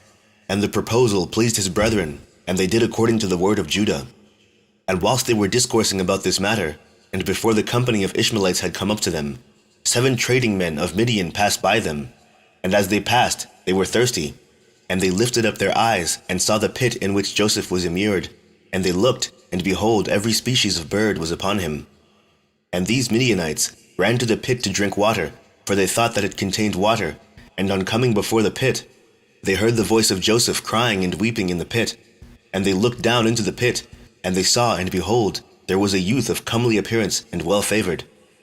And they called unto him and said, Who art thou? And who brought thee hither? And who placed thee in this pit in the wilderness? And they all assisted to raise up Joseph, and they drew him out, and brought him up from the pit. and took him, and went away on their journey, and passed by his brethren. And these said unto them, Why do you do this, to take our servant from us, and to go away? Surely we placed this youth in the pit because he rebelled against us, and you come and bring him up, and lead him away. Now then, give us back our servant. And the Midianites answered and said unto the sons of Jacob, Is this your servant, or does this man attend you? Peradventure, you are all his servants, for he is more comely and well-favored than any of you. And why do you all speak falsely unto us? Now therefore, we will not listen to your words, nor attend to you. For we found the youth in the pit in the wilderness, and we took him. We will therefore go on. And all the sons of Jacob approached them, and rose up to them, and said unto them, Give us back our servant, and why will you all die by the edge of the sword? And the Midianites cried out against them, and they drew their swords, and approached to fight with the sons of Jacob. And behold, Simeon rose up from his seat against them, and sprang upon the ground, and drew his sword, and approached the Midianites, and he gave a terrible shout before them, so that his shouting was heard at a distance, and the earth shook at Simeon's shouting. And the Midianites were terrified on account of Simeon, and the noise of his shouting, and they fell upon their faces, and were exceedingly alarmed. And Simeon said unto them, Verily, I am Simeon, the son of Jacob the Hebrew, who have, only with my brother, destroyed the city of Shechem, and the cities of the Amorites. So shall God moreover do unto me, that if all your brethren, the people of Midian, and also the kings of Canaan, were to come with you, they could not fight against me. Now therefore, give us back the youth whom you have taken, lest I give your flesh to the birds of the skies, and the beasts of the earth. And the Midianites were more afraid of Simeon, and they approached the sons of Jacob with terror and fright, and with pathetic words, saying, Surely you have said that the young man is your servant, and that he rebelled against you, and therefore you placed him in the pit. What then will you do with a servant who rebels against his master? Now therefore sell him unto us, and we will give you all that you require for him. And the Lord was pleased to do this in order that the sons of Jacob should not slay their brother. And the Midianites saw that Joseph was of a comely appearance and well-favored. They desired him in their hearts, and were urgent to purchase him from his brethren. And the sons of Jacob hearkened to the Midianites, and they sold their brother Joseph to them for 20 pieces of silver. And Reuben their brother was not with them, and the Midianites took Joseph, and continued their journey to Gilead. They were going along the road, and the Midianites repented of what they had done in having purchased the young man. And one said to the other, What is this thing that we have done, in taking this youth from the Hebrews, who is of comely appearance and well-favored? Perhaps this youth is stolen from the land of the Hebrews. And why then have we done this thing? And if he should be sought for and found in our hands, we shall die through him. Now surely hardy and powerful men have sold him to us, the strength of one whom you saw this day. Perhaps they stole him from his land with their might and with their powerful arm, and have therefore sold him to us for the small value which we gave unto them. And whilst they were thus discoursing together, they looked, and behold, the company of Ishmaelites which was coming at first, and which the sons of Jacob saw, was advancing toward the Midianites. And the Midianites said to each other, Come, let us sell this youth to the company of Ishmaelites who are coming toward us, and we will take for him the little that we gave for him, and we will be delivered from this evil. And they did so, and they reached the Ishmaelites. And the Midianites sold Joseph to the Ishmaelites for 20 pieces of silver, which they had given for him to his brethren. And the Midianites went on their road to Gilead, and the Ishmaelites took Joseph, and they let him ride upon one of the camels, and they were leading him to Egypt. And Joseph heard that the Ishmaelites were proceeding to Egypt, and Joseph lamented and wept at this thing, that he was to be so far removed from the land of Canaan from his father. And he wept bitterly whilst he was riding upon the camel. And one of their men observed him, and made him go down from the camel, and walk on foot. And notwithstanding this, Joseph continued to cry and weep, and he said, O my father, my father! And one of the Ishmaelites rose up, and smote Joseph upon the cheek, and he still continued to weep. And Joseph was fatigued in the road, and was unable to proceed on account of the bitterness of his soul. And they all smote him and afflicted him in the road, and they terrified him in order that he might cease from weeping. And the Lord saw the ambition of Joseph and his trouble, and the Lord brought down upon those men darkness and confusion, and the hand of every one that smote him became withered.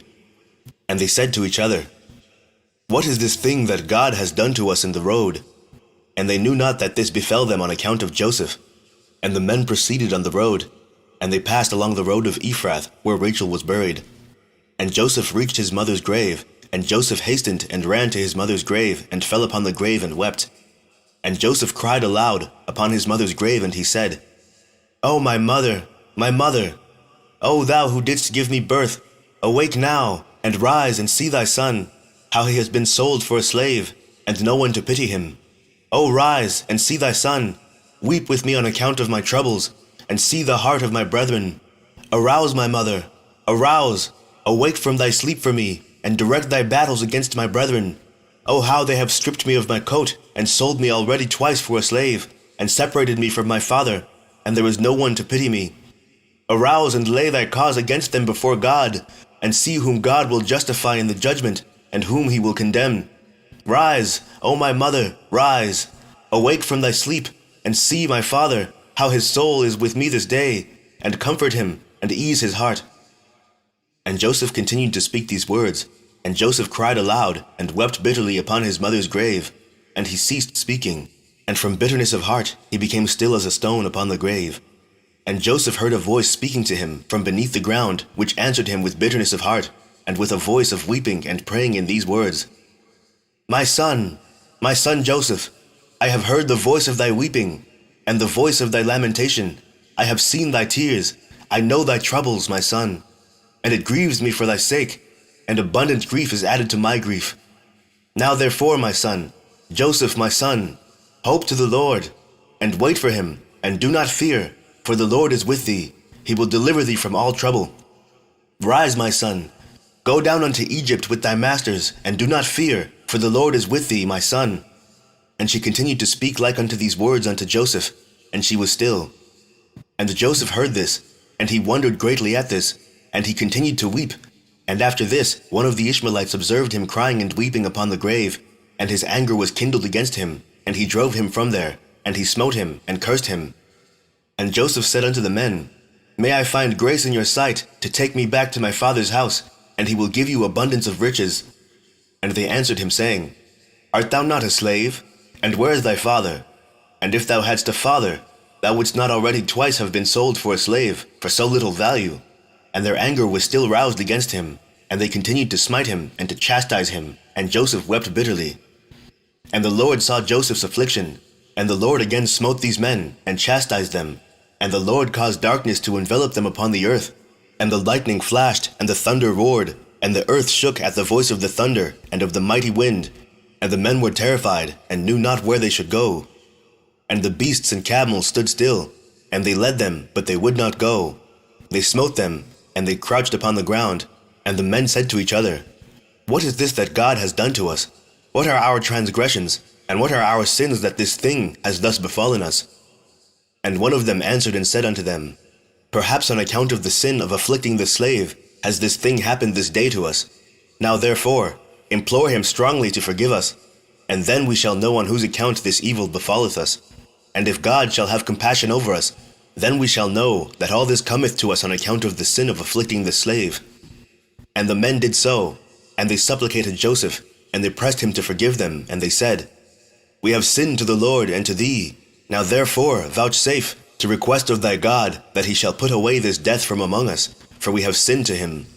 And Joseph did according to their words, and the Lord hearkened to Joseph, and the Lord put away the plague which he had inflicted upon those men on account of Joseph. And the beasts rose up from the ground, and they conducted them, and they went on, and the raging storm abated, and the earth became tranquilized, and the men proceeded on their journey to go down to Egypt. And the men knew that this evil had befallen them on account of Joseph. And they said to each other, Behold, we know that it was on account of his affliction that this evil befell us. Now therefore, why shall we bring this death upon our souls? Let us hold counsel what to do to this slave. And one answered and said, Surely he told us to bring him back to his father. Now therefore, come, let us take him back, and we will go to the place that he will tell us, and take from his family the price that we gave for him, and we will then go away. And one answered again and said, Behold, this counsel is very good, but we cannot do so, for the way is very far from us, and we cannot go out of our road. And one more answered and said unto them, This is the counsel to be adopted. We will not swerve from it. Behold, we are this day going to Egypt, and when we shall have come to Egypt, we will sell him there at a high price, and we will be delivered from his evil. And this thing pleased the men, and they did so, and they continued their journey to Egypt with Joseph. Chapter 43. And when the sons of Jacob had sold their brother Joseph to the Midianites, their hearts were smitten on account of him, and they repented of their acts, and they sought for him, to bring him back, but could not find him. And Reuben returned to the pit in which Joseph had been put, in order to lift him out, and restore him to his father. And Reuben stood by the pit, and he heard not a word, and he called out, Joseph, Joseph! And no one answered, or uttered a word. And Reuben said, Joseph has died through fright, or some serpent has caused his death. And Reuben descended into the pit, and he searched for Joseph, and could not find him in the pit, and he came out again. And Reuben tore his garments, and he said, The child is not there, and how shall I reconcile my father about him, if he be dead? And he went to his brethren, and found them grieving on account of Joseph, and counseling together how to reconcile their father about him. And Reuben said unto his brethren, I came to the pit, and behold, Joseph was not there. What then shall we say unto our father? For my father will only seek the lad from me. And his brethren answered him, saying, Thus and thus we did, and our hearts afterwards smote us on account of this act. And we now sit to seek a pretext how we shall reconcile our father to it. And Reuben said unto them, What is this you have done to bring down the gray hairs of our father in sorrow to the grave? The thing is not good that you have done. And Reuben sat with them, and they all rose up and swore to each other not to tell this thing unto Jacob. And they all said, The man who will tell this to our father, or his household, or who will report this to any of the children of the land, we will all rise up against him and slay him with the sword. And the sons of Jacob feared each other in this matter, from the youngest to the oldest, and no one spoke a word, and they concealed the thing in their hearts. And they afterward sat down to determine and invent something to say unto their father Jacob concerning all these things. And Issachar said unto them, Here is an advice for you, if it seem good in your eyes to do this thing. Take the coat which belongeth to Joseph, and tear it, and kill a kid of the goats, and dip it in its blood, and send it to our father, and when he seeth it, he will say an evil beast has devoured him. Therefore, tear ye his coat, and behold, his blood will be upon his coat, and by your doing this, we shall be free of our father's murmurings. And Issachar's advice pleased them, and they hearkened unto him, and they did according to the word of Issachar, which he had counseled them. And they hastened, and took Joseph's coat, and tore it, and they killed a kid of the goats, and dipped the coat in the blood of the kid, and then trampled it in the dust. And they sent the coat to their father Jacob by the hand of Naphtali, and they commanded him to say these words, We had gathered in the cattle, and had come as far as the road to Shechem, and farther, when we found this coat upon the road in the wilderness, dipped in blood and in dust. Now therefore, know whether it be thy son's coat or not. And Naphtali went, and he came unto his father, and he gave him the coat, and he spoke unto him all the words which his brethren had commanded him. And Jacob saw Joseph's coat, and he knew it, and he fell upon his face to the ground, and became as still as a stone. And he afterward rose up, and cried out with a loud and weeping voice, It is the coat of my son Joseph.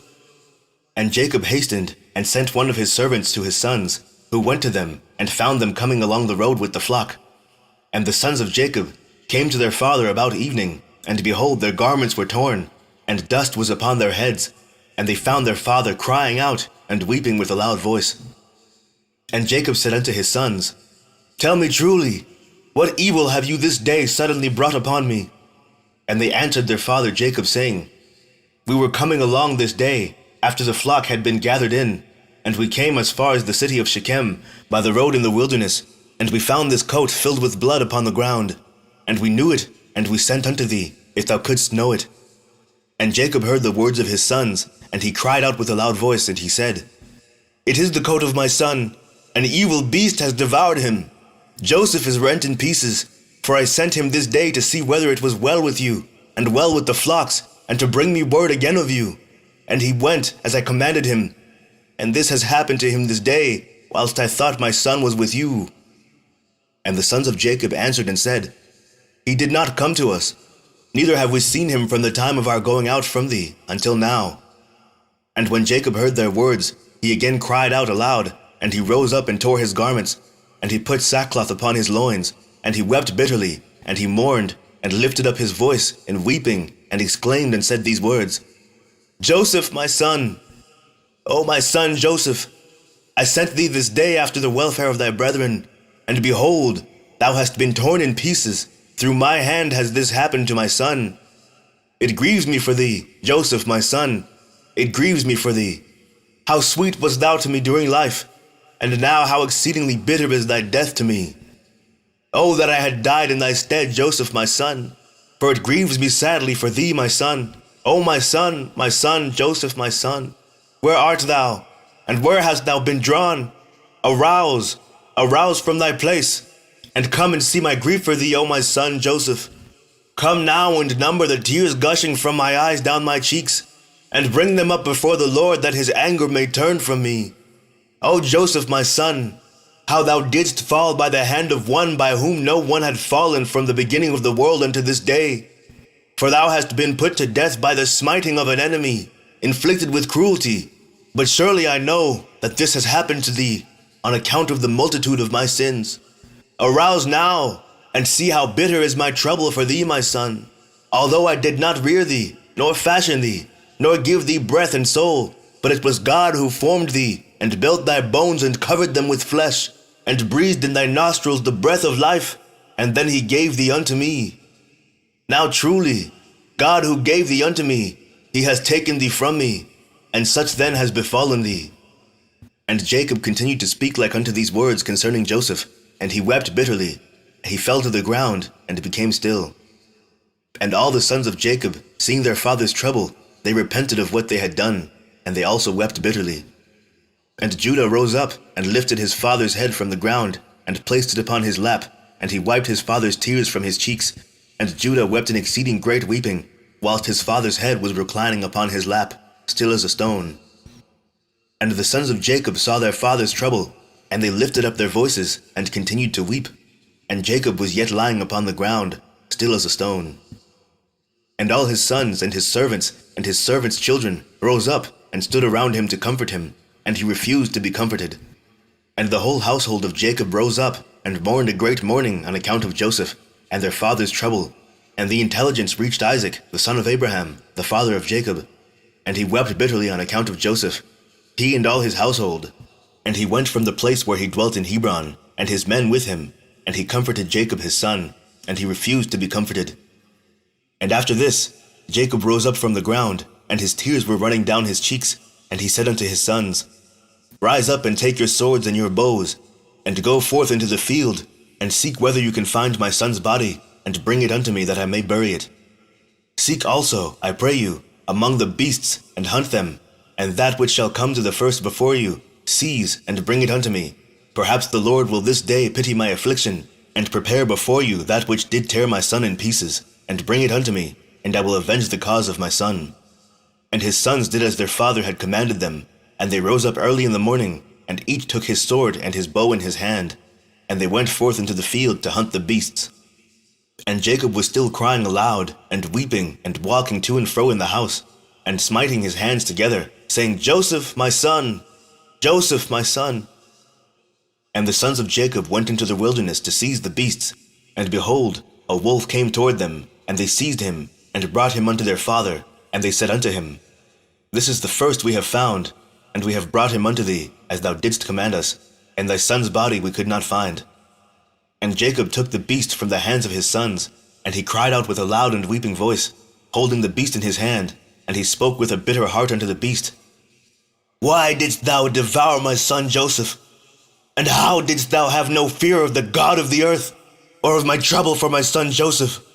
And thou didst devour my son for naught, because he committed no violence, and didst thereby render me culpable on his account. Therefore God will require him that is persecuted. And the Lord opened the mouth of the beast, in order to comfort Jacob with its words, and it answered Jacob, and spoke these words unto him, As God liveth, who created us in the earth, and as thy soul liveth, my Lord, I did not see thy son, neither did I tear him to pieces, but from a distant land I also came to seek my son, who went from me this day, and I know not whether he be living or dead. And I came this day into the field to seek my son, and your sons found me and seized me, and increased my grief, and have this day brought me before thee, and I have now spoken all my words to thee. And now therefore, O Son of Man, I am in thy hands, and do unto me this day as it may seem good in thy sight. But by the life of God who created me, I did not see thy son, nor did I tear him to pieces. neither has the flesh of man entered my mouth all the days of my life. And when Jacob heard the words of the beast, he was greatly astonished, and sent forth the beast from his hand, and she went away. And Jacob was still crying aloud, and weeping for Joseph day after day, and he mourned for his son many days. Chapter 44. And the sons of Ishmael, who had bought Joseph from the Midianites, who had bought him from his brethren, went to Egypt with Joseph, and they came upon the borders of Egypt. And when they came near unto Egypt, they met 4 men of the sons of Medan, the son of Abraham, who had gone forth from the land of Egypt on their journey. And the Ishmaelites said unto them, Do you desire to purchase this slave from us? And they said, Deliver him over to us. And they delivered Joseph over to them. And they beheld him, that he was a very comely youth, and they purchased him for 20 shekels. And the Ishmaelites continued their journey to Egypt. And the Medanim also returned that day to Egypt. And the Medanim said to each other, Behold, we have heard that Potiphar, an officer of Pharaoh, captain of the guard, seeketh a good servant who shall stand before him to attend him, and to make him overseer over his house and all belonging to him. Now therefore, come, let us sell him to him for what we may desire, if he be able to give unto us that which we shall require for him. And these Medanim went and came to the house of Potiphar, and said unto him, We have heard that thou seekest a good servant to attend thee. Behold, we have a servant that will please thee, and if thou canst give unto us that which we may desire, and we will sell him unto thee. And Potiphar said, Bring him before me, and I will see him, and if he please me, I will give unto you that which you may require for him. And the Medanim went and brought Joseph and placed him before Potiphar. And he saw him, and he pleased him exceedingly. And Potiphar said unto them, Tell me what you require for this youth. And they said, 400 pieces of silver we desire for him. And Potiphar said, I will give it you if you bring me the record of his sale to you, and will tell me his history, for perhaps he may be stolen. For this youth is neither a slave, nor the son of a slave, but I observe in him the appearance of a goodly and handsome person. And the Medanim went and brought unto him the Ishmaelites who had sold him to them. And they told him, saying, He is a slave, and we sold him to them. And Potiphar heard the words of the Ishmaelites in giving the silver unto the Medanim. And the Medanim took the silver and went on their journey. And the Ishmaelites also returned home.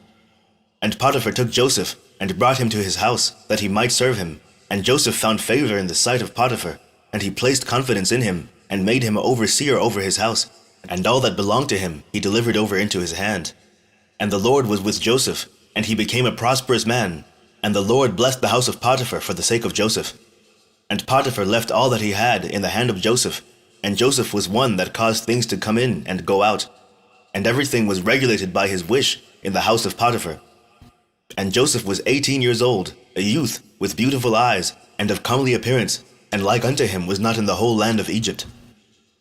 At that time, whilst he was in his master's house, going in and out of the house, and attending his master, Zelicah, his master's wife, lifted up her eyes toward Joseph, and she looked at him, and behold, he was a youth comely and well-favored. And she coveted his beauty in her heart, and her soul was fixed upon Joseph, and she enticed him day after day, and Zelicah persuaded Joseph daily, but Joseph did not lift up his eyes to behold his master's wife. And Zelicah said unto him, How goodly are thy appearance and form! Truly I have looked at all the slaves, and have not seen so beautiful a slave as thou art. And Joseph said unto her, Surely he who created me in my mother's womb created all mankind. And she said unto him, How beautiful are thine eyes, with which thou hast dazzled all the inhabitants of Egypt, men and women. And he said unto her, How beautiful they are whilst we are alive, but shouldst thou behold them in the grave, surely thou wouldst move away from them. And she said unto him, How beautiful and pleasing are all thy words! Take now, I pray thee, the harp which is in the house, and play with thy hands, and let us hear thy words.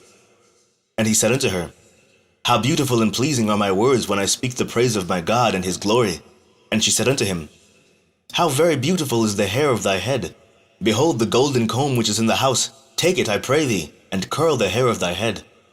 And he said unto her, How long wilt thou speak these words? Cease to utter these words to me, and rise and attend to thy domestic affairs. And she said unto him, There is no one in my house, and there is nothing to attend to but to thy words and to thy wish.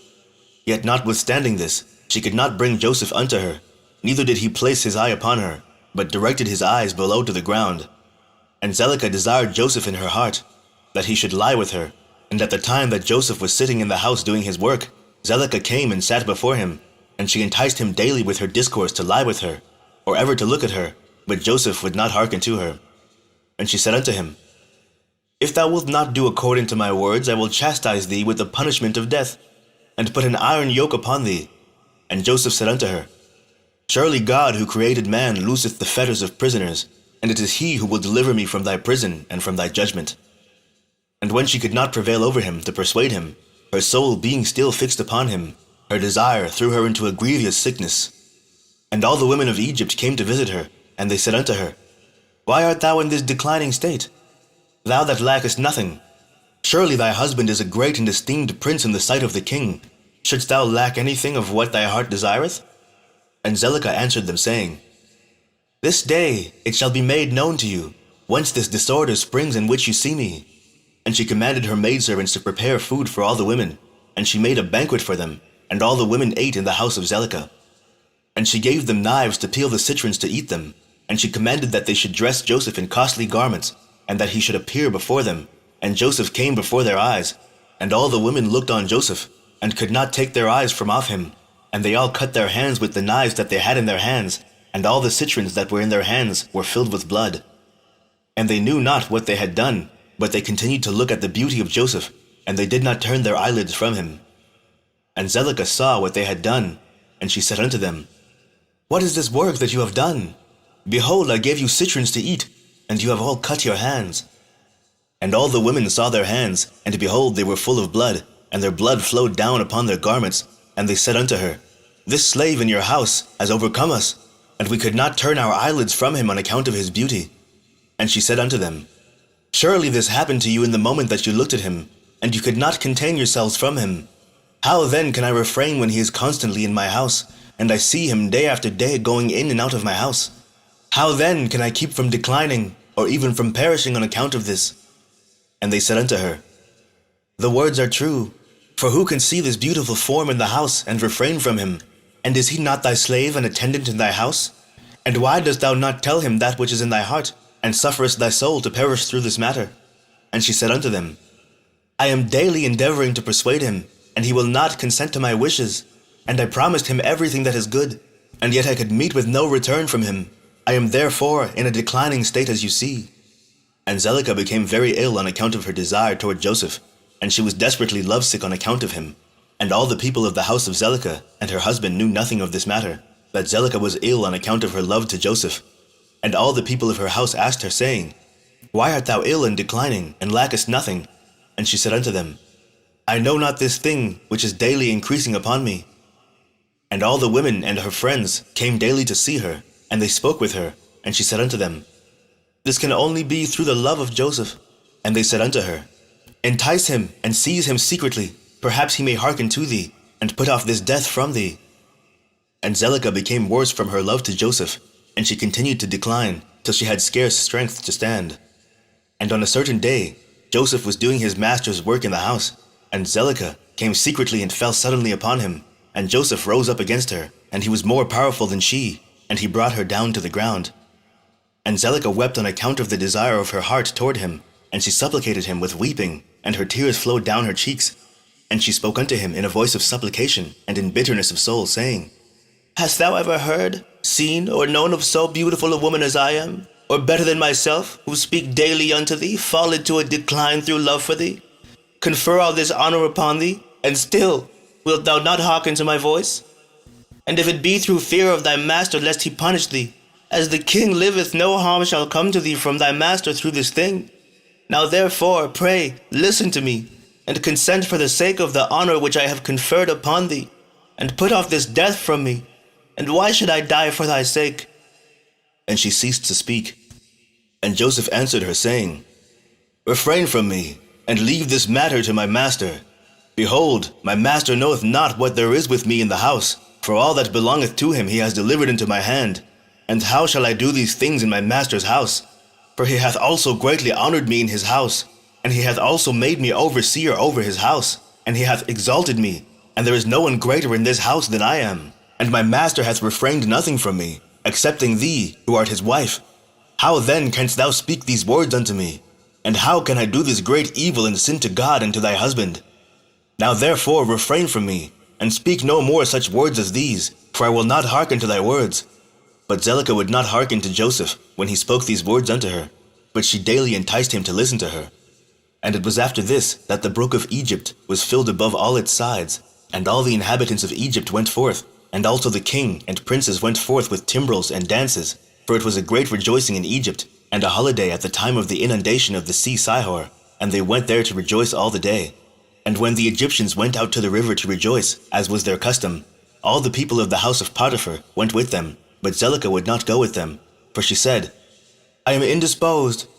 And she remained alone in the house, and no other person was with her in the house.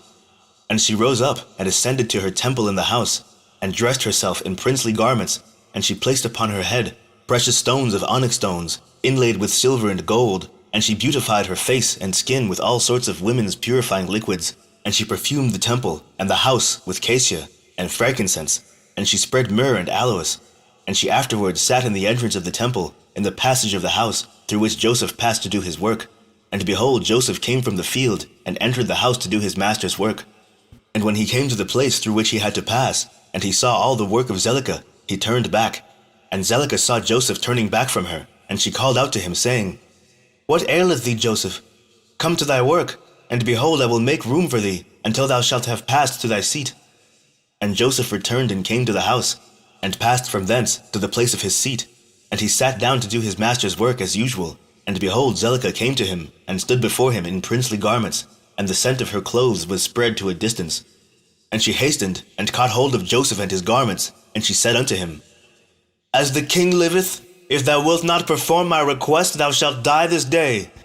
And she hastened, and stretched forth her other hand, and drew a sword from beneath her garments, and she placed it upon Joseph's neck, and she said, Rise and perform my request, and if not, thou diest this day. And Joseph was afraid of her at her doing this thing, and he rose up to flee from her, and she seized the front of his garments, and in the terror of his flight, the garment which Zelicah seized was torn, and Joseph left the garment in the hand of Zelicah, and he fled, and got out, for he was in fear. And when Zelicah saw that Joseph's garment was torn, and that he had left it in her hand, and had fled, she was afraid of her life, lest the report should spread concerning her. And she rose up, and acted with cunning, and put off the garment in which she was dressed, and she put on her other garments. And she took Joseph's garment, and she laid it beside her, and she went and seated herself in the place where she had sat in her illness, before the people of her house had gone out to the river. And she called a young lad who was in the house, and she ordered him to call the people of her house to her. And when she saw them, she said unto them with a loud voice and lamentation, See what a Hebrew your master has brought to me in the house, for he came this day to lie with me. For when you had gone out, he came to the house, and seeing that there was no person in the house, he came unto me, and caught hold of me with intent to lie with me. And I seized his garments, and tore them, and called out against him with a loud voice. And when I had lifted up my voice, he was afraid of his life, and left his garment before me, and fled. And the people of her house spoke nothing, but their wrath was very much kindled against Joseph. And they went to his master, and told him the words of his wile. And Potiphar came home enraged, and his wife cried out to him, saying, What is this thing that thou hast done unto me, in bringing a Hebrew servant into my house? For he came unto me this day to sport with me. Thus did he do unto me this day. And Potiphar heard the words of his wife, and he ordered Joseph to be punished with severe stripes, and they did so to him. And whilst they were smiting him, Joseph called out with a loud voice, and he lifted up his eyes to heaven, and he said, O Lord God, thou knowest that I am innocent of all these things, and why shall I die this day through falsehood, by the hand of these uncircumcised wicked men whom thou knowest? And whilst Potiphar's men were beating Joseph, he continued to cry out and weep, and there was a child there 11 months old. And the Lord opened the mouth of the child, and he spake these words before Potiphar's men, who were smiting Joseph, saying, What do you want of this man? And why do you do this evil thing unto him? My mother speaketh falsely, and uttereth lies. Thus was the transaction. And the child told them accurately all that happened, and all the words of Zelicah to Joseph, day after day did he declare unto them.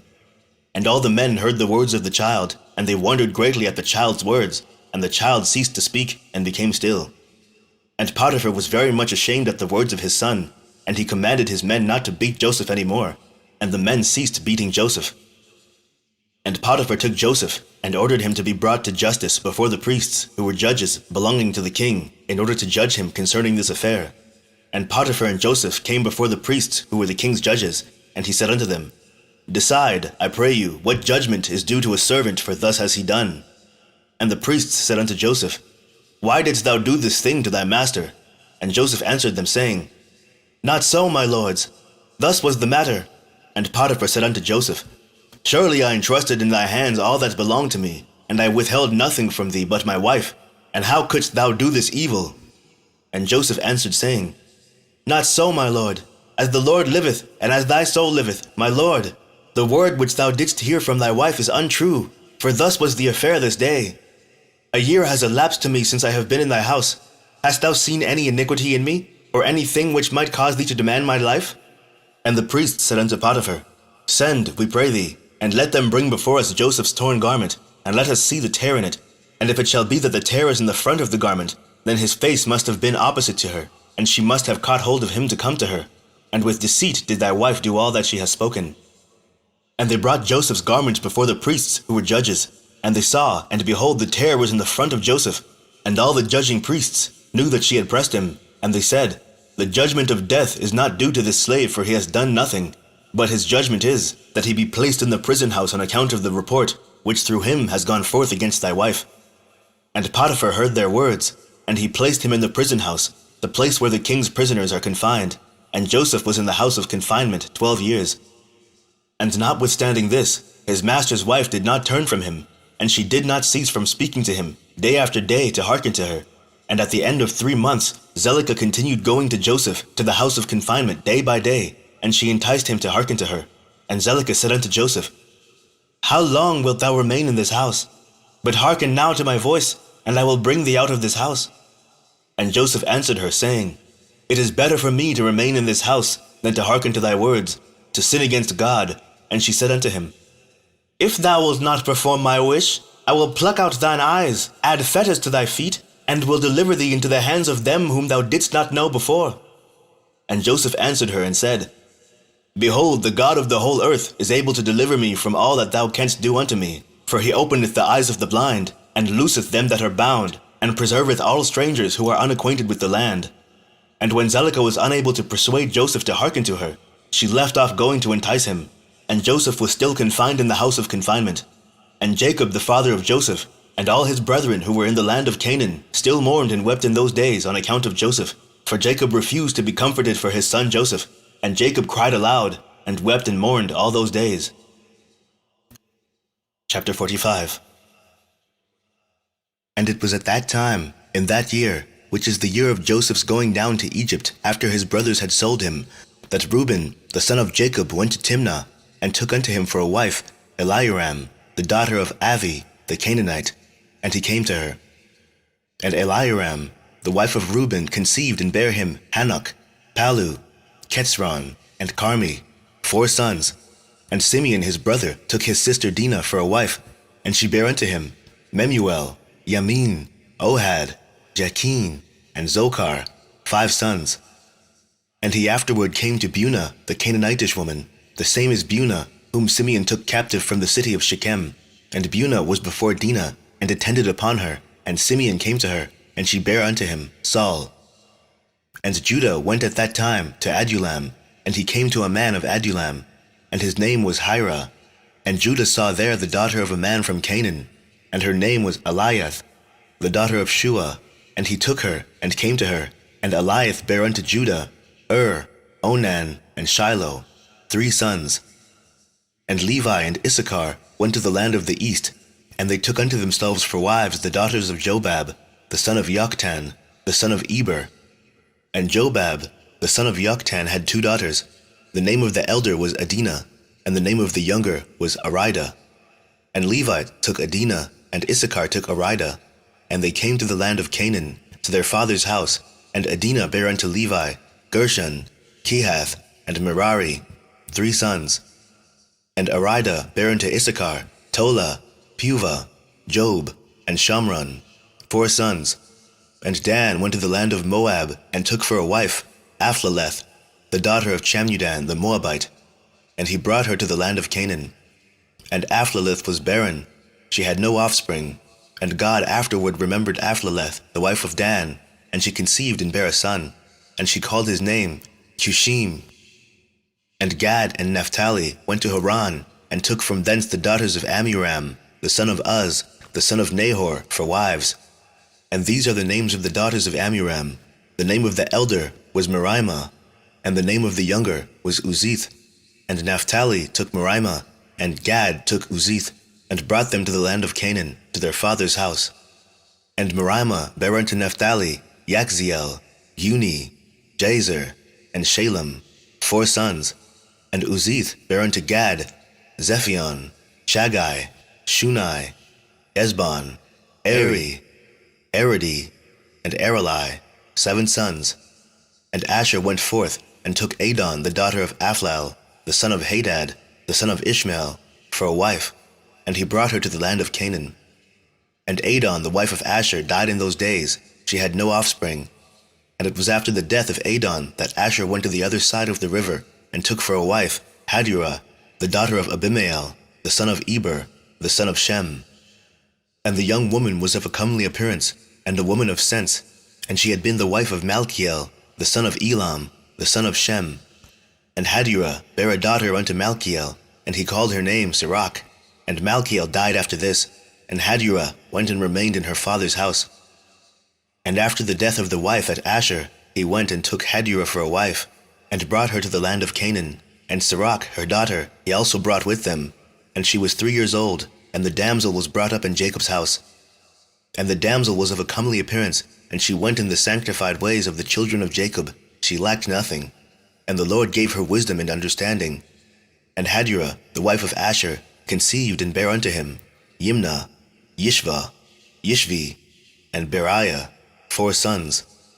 And Zebulun went to Midian, and took for a wife Marisha, the daughter of Molad, the son of Abida, the son of Midian, and brought her to the land of Canaan. And Marusha bare unto Zebulun Sered, Elon, and Yakliel, 3 sons. And Jacob sent to Aram, the son of Zobah, the son of Terah, and he took for his son Benjamin Mechaliah, the daughter of Aram, and she came to the land of Canaan, to the house of Jacob. And Benjamin was 10 years old when he took Mechaliah, the daughter of Aram, for a wife. And Mechaliah conceived and bare unto Benjamin Bela, Basher, Ashbel, Gera, and Naaman, 5 sons. And Benjamin went afterward and took for a wife Arabath, the daughter of Shamron, the son of Abraham, in addition to his first wife, and he was 18 years old. And Arabath bare unto Benjamin Akai, Vash, Mupim, Chupim, and Ord, 5 sons. And in those days Judah went to the house of Shem, and took Tamar, the daughter of Elam, the son of Shem, for a wife for his firstborn, And came to his wife Tamar, and she became his wife. And when he came to her, he outwardly destroyed his seed, and his work was evil in the sight of the Lord, and the Lord slew him. And it was after the death of Judah's firstborn, that Judah said unto Onan, Go to thy brother's wife, and marry her as the next of kin, and raise up seed to thy brother. And Onan took Tamar for a wife, and he came to her. And Onan also did like unto the work of his brother, and his work was evil in the sight of the Lord, and he slew him also. And when Onan died, Judah said unto Tamar, Remain in thy father's house, until my son Shiloh shall have grown up. And Judah did no more delight in Tamar, to give her unto Shiloh, for he said, Peradventure he will also die like his brothers. And Tamar rose up, and went and remained in her father's house, and Tamar was in her father's house for some time. And at the revolution of the year, Eliath, the wife of Judah, died, and Judah was comforted for his wife. And after the death of Eliath, Judah went up with his friend Hira to Timnah to shear their sheep. And Tamar heard that Judah had gone up to Timnah to shear the sheep, and that Shiloh was grown up, and Judah did not delight in her. And Tamar rose up, and put off the garments of her widowhood, and she put a veil upon her, and she entirely covered herself. And she went and sat in the public thoroughfare, which is upon the road to Timnah. And Judah passed, and saw her, and took her, and he came to her, and she conceived by him. And at the time of being delivered, behold, there were twins in her womb. And he called the name of the first Perez, and the name of the second Zara. Chapter 46. In those days, Joseph was still confined in the prison house in the land of Egypt. At that time, the attendants of Pharaoh were standing before him, the chief of the butlers, and the chief of the bakers, which belonged to the king of Egypt. And the butler took wine, and placed it before the king to drink, and the baker placed bread before the king to eat. And the king drank of the wine, and ate of the bread, he and his servants and ministers that ate at the king's table. And whilst they were eating and drinking, the butler and the baker remained there. And Pharaoh's ministers found many flies in the wine, which the butler had brought, and stones of nitre were found in the baker's bread. And the captain of the guard placed Joseph as an attendant on Pharaoh's officers, and Pharaoh's officers were in confinement 1 year. And at the end of the year, they both dreamed dreams in one night, in the place of confinement where they were. And in the morning Joseph came to them to attend upon them as usual, and he saw them, and behold, their countenances were dejected and sad. And Joseph asked them, Why are your countenances sad and dejected this day? And they said unto him, We dreamed a dream, and there is no one to interpret it. And Joseph said unto them, Relate, I pray you, your dream unto me, and God shall give you an answer of peace as you desire. And the butler related his dream unto Joseph, and he said, I saw in my dream, and behold, a large vine was before me, and upon that vine I saw 3 branches, and the vine speedily blossomed, and reached a great height, and its clusters were ripened and became grapes. And I took the grapes, and pressed them in a cup, and I placed it in Pharaoh's hand, and he drank. And Joseph said unto him, The 3 branches that were upon the vine are 3 days. Yet within 3 days the king will order thee to be brought out, and he will restore thee to thy office. And thou shalt give the king his wine to drink, as at first, when thou wast his butler. But let me find favor in thy sight, that thou shalt remember me to Pharaoh, when it will be well with thee, and do kindness unto me, and get me brought forth from this prison, for I was stolen away from the land of Canaan, and was sold for a slave in this place. And also that which was told to thee concerning my master's wife is false, for they placed me in this dungeon for naught. And the butler answered Joseph, saying, If the king deal well with me as at first, as thou last interpreted to me, I will do all that thou desirest, and get thee brought out of this dungeon. And the baker, seeing that Joseph had accurately interpreted the butler's dream, also approached, and related the whole of his dream to Joseph. And he said unto him, In my dream I saw, and behold, 3 white baskets upon my head. And I looked, and behold, there were in the uppermost basket all manner of baked meats for Pharaoh, and behold, the birds were eating them from off my head. And Joseph said unto him, The 3 baskets which thou didst see are 3 days, yet within 3 days Pharaoh will take off thy head, and hang thee upon a tree, and the birds will eat thy flesh from off thee, as thou sawest in thy dream. In those days the queen was about to be delivered, and upon that day she bare a son unto the king of Egypt, and they proclaimed that the king had gotten his firstborn son, and all the people of Egypt, together with the officers and servants of Pharaoh, rejoiced greatly. And upon the 3rd day of his birth Pharaoh made a feast for his officers and servants, for the hosts of the land of Zoar, and of the land of Egypt. And all the people of Egypt and the servants of Pharaoh came to eat and drink with the king at the feast of his son, and to rejoice at the king's rejoicing. And all the officers of the king and his servants were rejoicing at that time for 8 days at the feast, and they made merry with all sorts of musical instruments, with timbrels and with dances, in the king's house for 8 days. And the butler, to whom Joseph had interpreted this dream, forgot Joseph, as he did not mention him to the king, as he had promised, for this thing was from the Lord in order to punish Joseph, because he had trusted in man. And Joseph remained after this in the prison house 2 years, until he had completed 12 years. Chapter 47. And Isaac, the son of Abraham, was still living in those days in the land of Canaan. He was very aged, 180 years old, and Esau his son, the brother of Jacob, was in the land of Edom, and he and his sons had possessions in it, amongst the children of Seir. And Esau heard that his father's time was drawing nigh to die, and he and his sons and household came unto the land of Canaan, unto his father's house. And Jacob and his sons went forth from the place where they dwelt in Hebron, and they all came to their father Isaac, and they found Esau and his sons in the tent. And Jacob and his sons sat before his father Isaac, and Jacob was still mourning for his son Joseph. And Isaac said unto Jacob, Bring me hither thy sons, and I will bless them. And Jacob brought his 11 children before his father Isaac. And Isaac placed his hands upon all the sons of Jacob, and he took hold of them, and embraced them, and kissed them one by one. And Isaac blessed them on that day, and he said unto them, May the God of your fathers bless you, and increase your seed like the stars of heaven for number. And Isaac also blessed the sons of Esau, saying, May God cause you to be a dread and a terror to all that will behold you, and to all your enemies. And Isaac called Jacob and his sons, and they all came and sat before Isaac. And Isaac said unto Jacob, The Lord God of the whole earth said unto me, Unto thy seed will I give this land for an inheritance, if thy children keep my statutes and my ways, and I will perform unto them the oath which I swore unto thy father Abraham. Now therefore, my son, teach thy children and thy children's children to fear the Lord, and to go in the good way which will please the Lord thy God. For if you keep the ways of the Lord and his statutes, the Lord will also keep unto you his covenant with Abraham, and will do well with you and your seed all the days. And when Isaac had finished commanding Jacob and his children, he gave up the ghost and died, and was gathered unto his people. And Jacob and Esau fell upon the face of their father Isaac, and they wept. And Isaac was 180 years old when he died in the land of Canaan, in Hebron.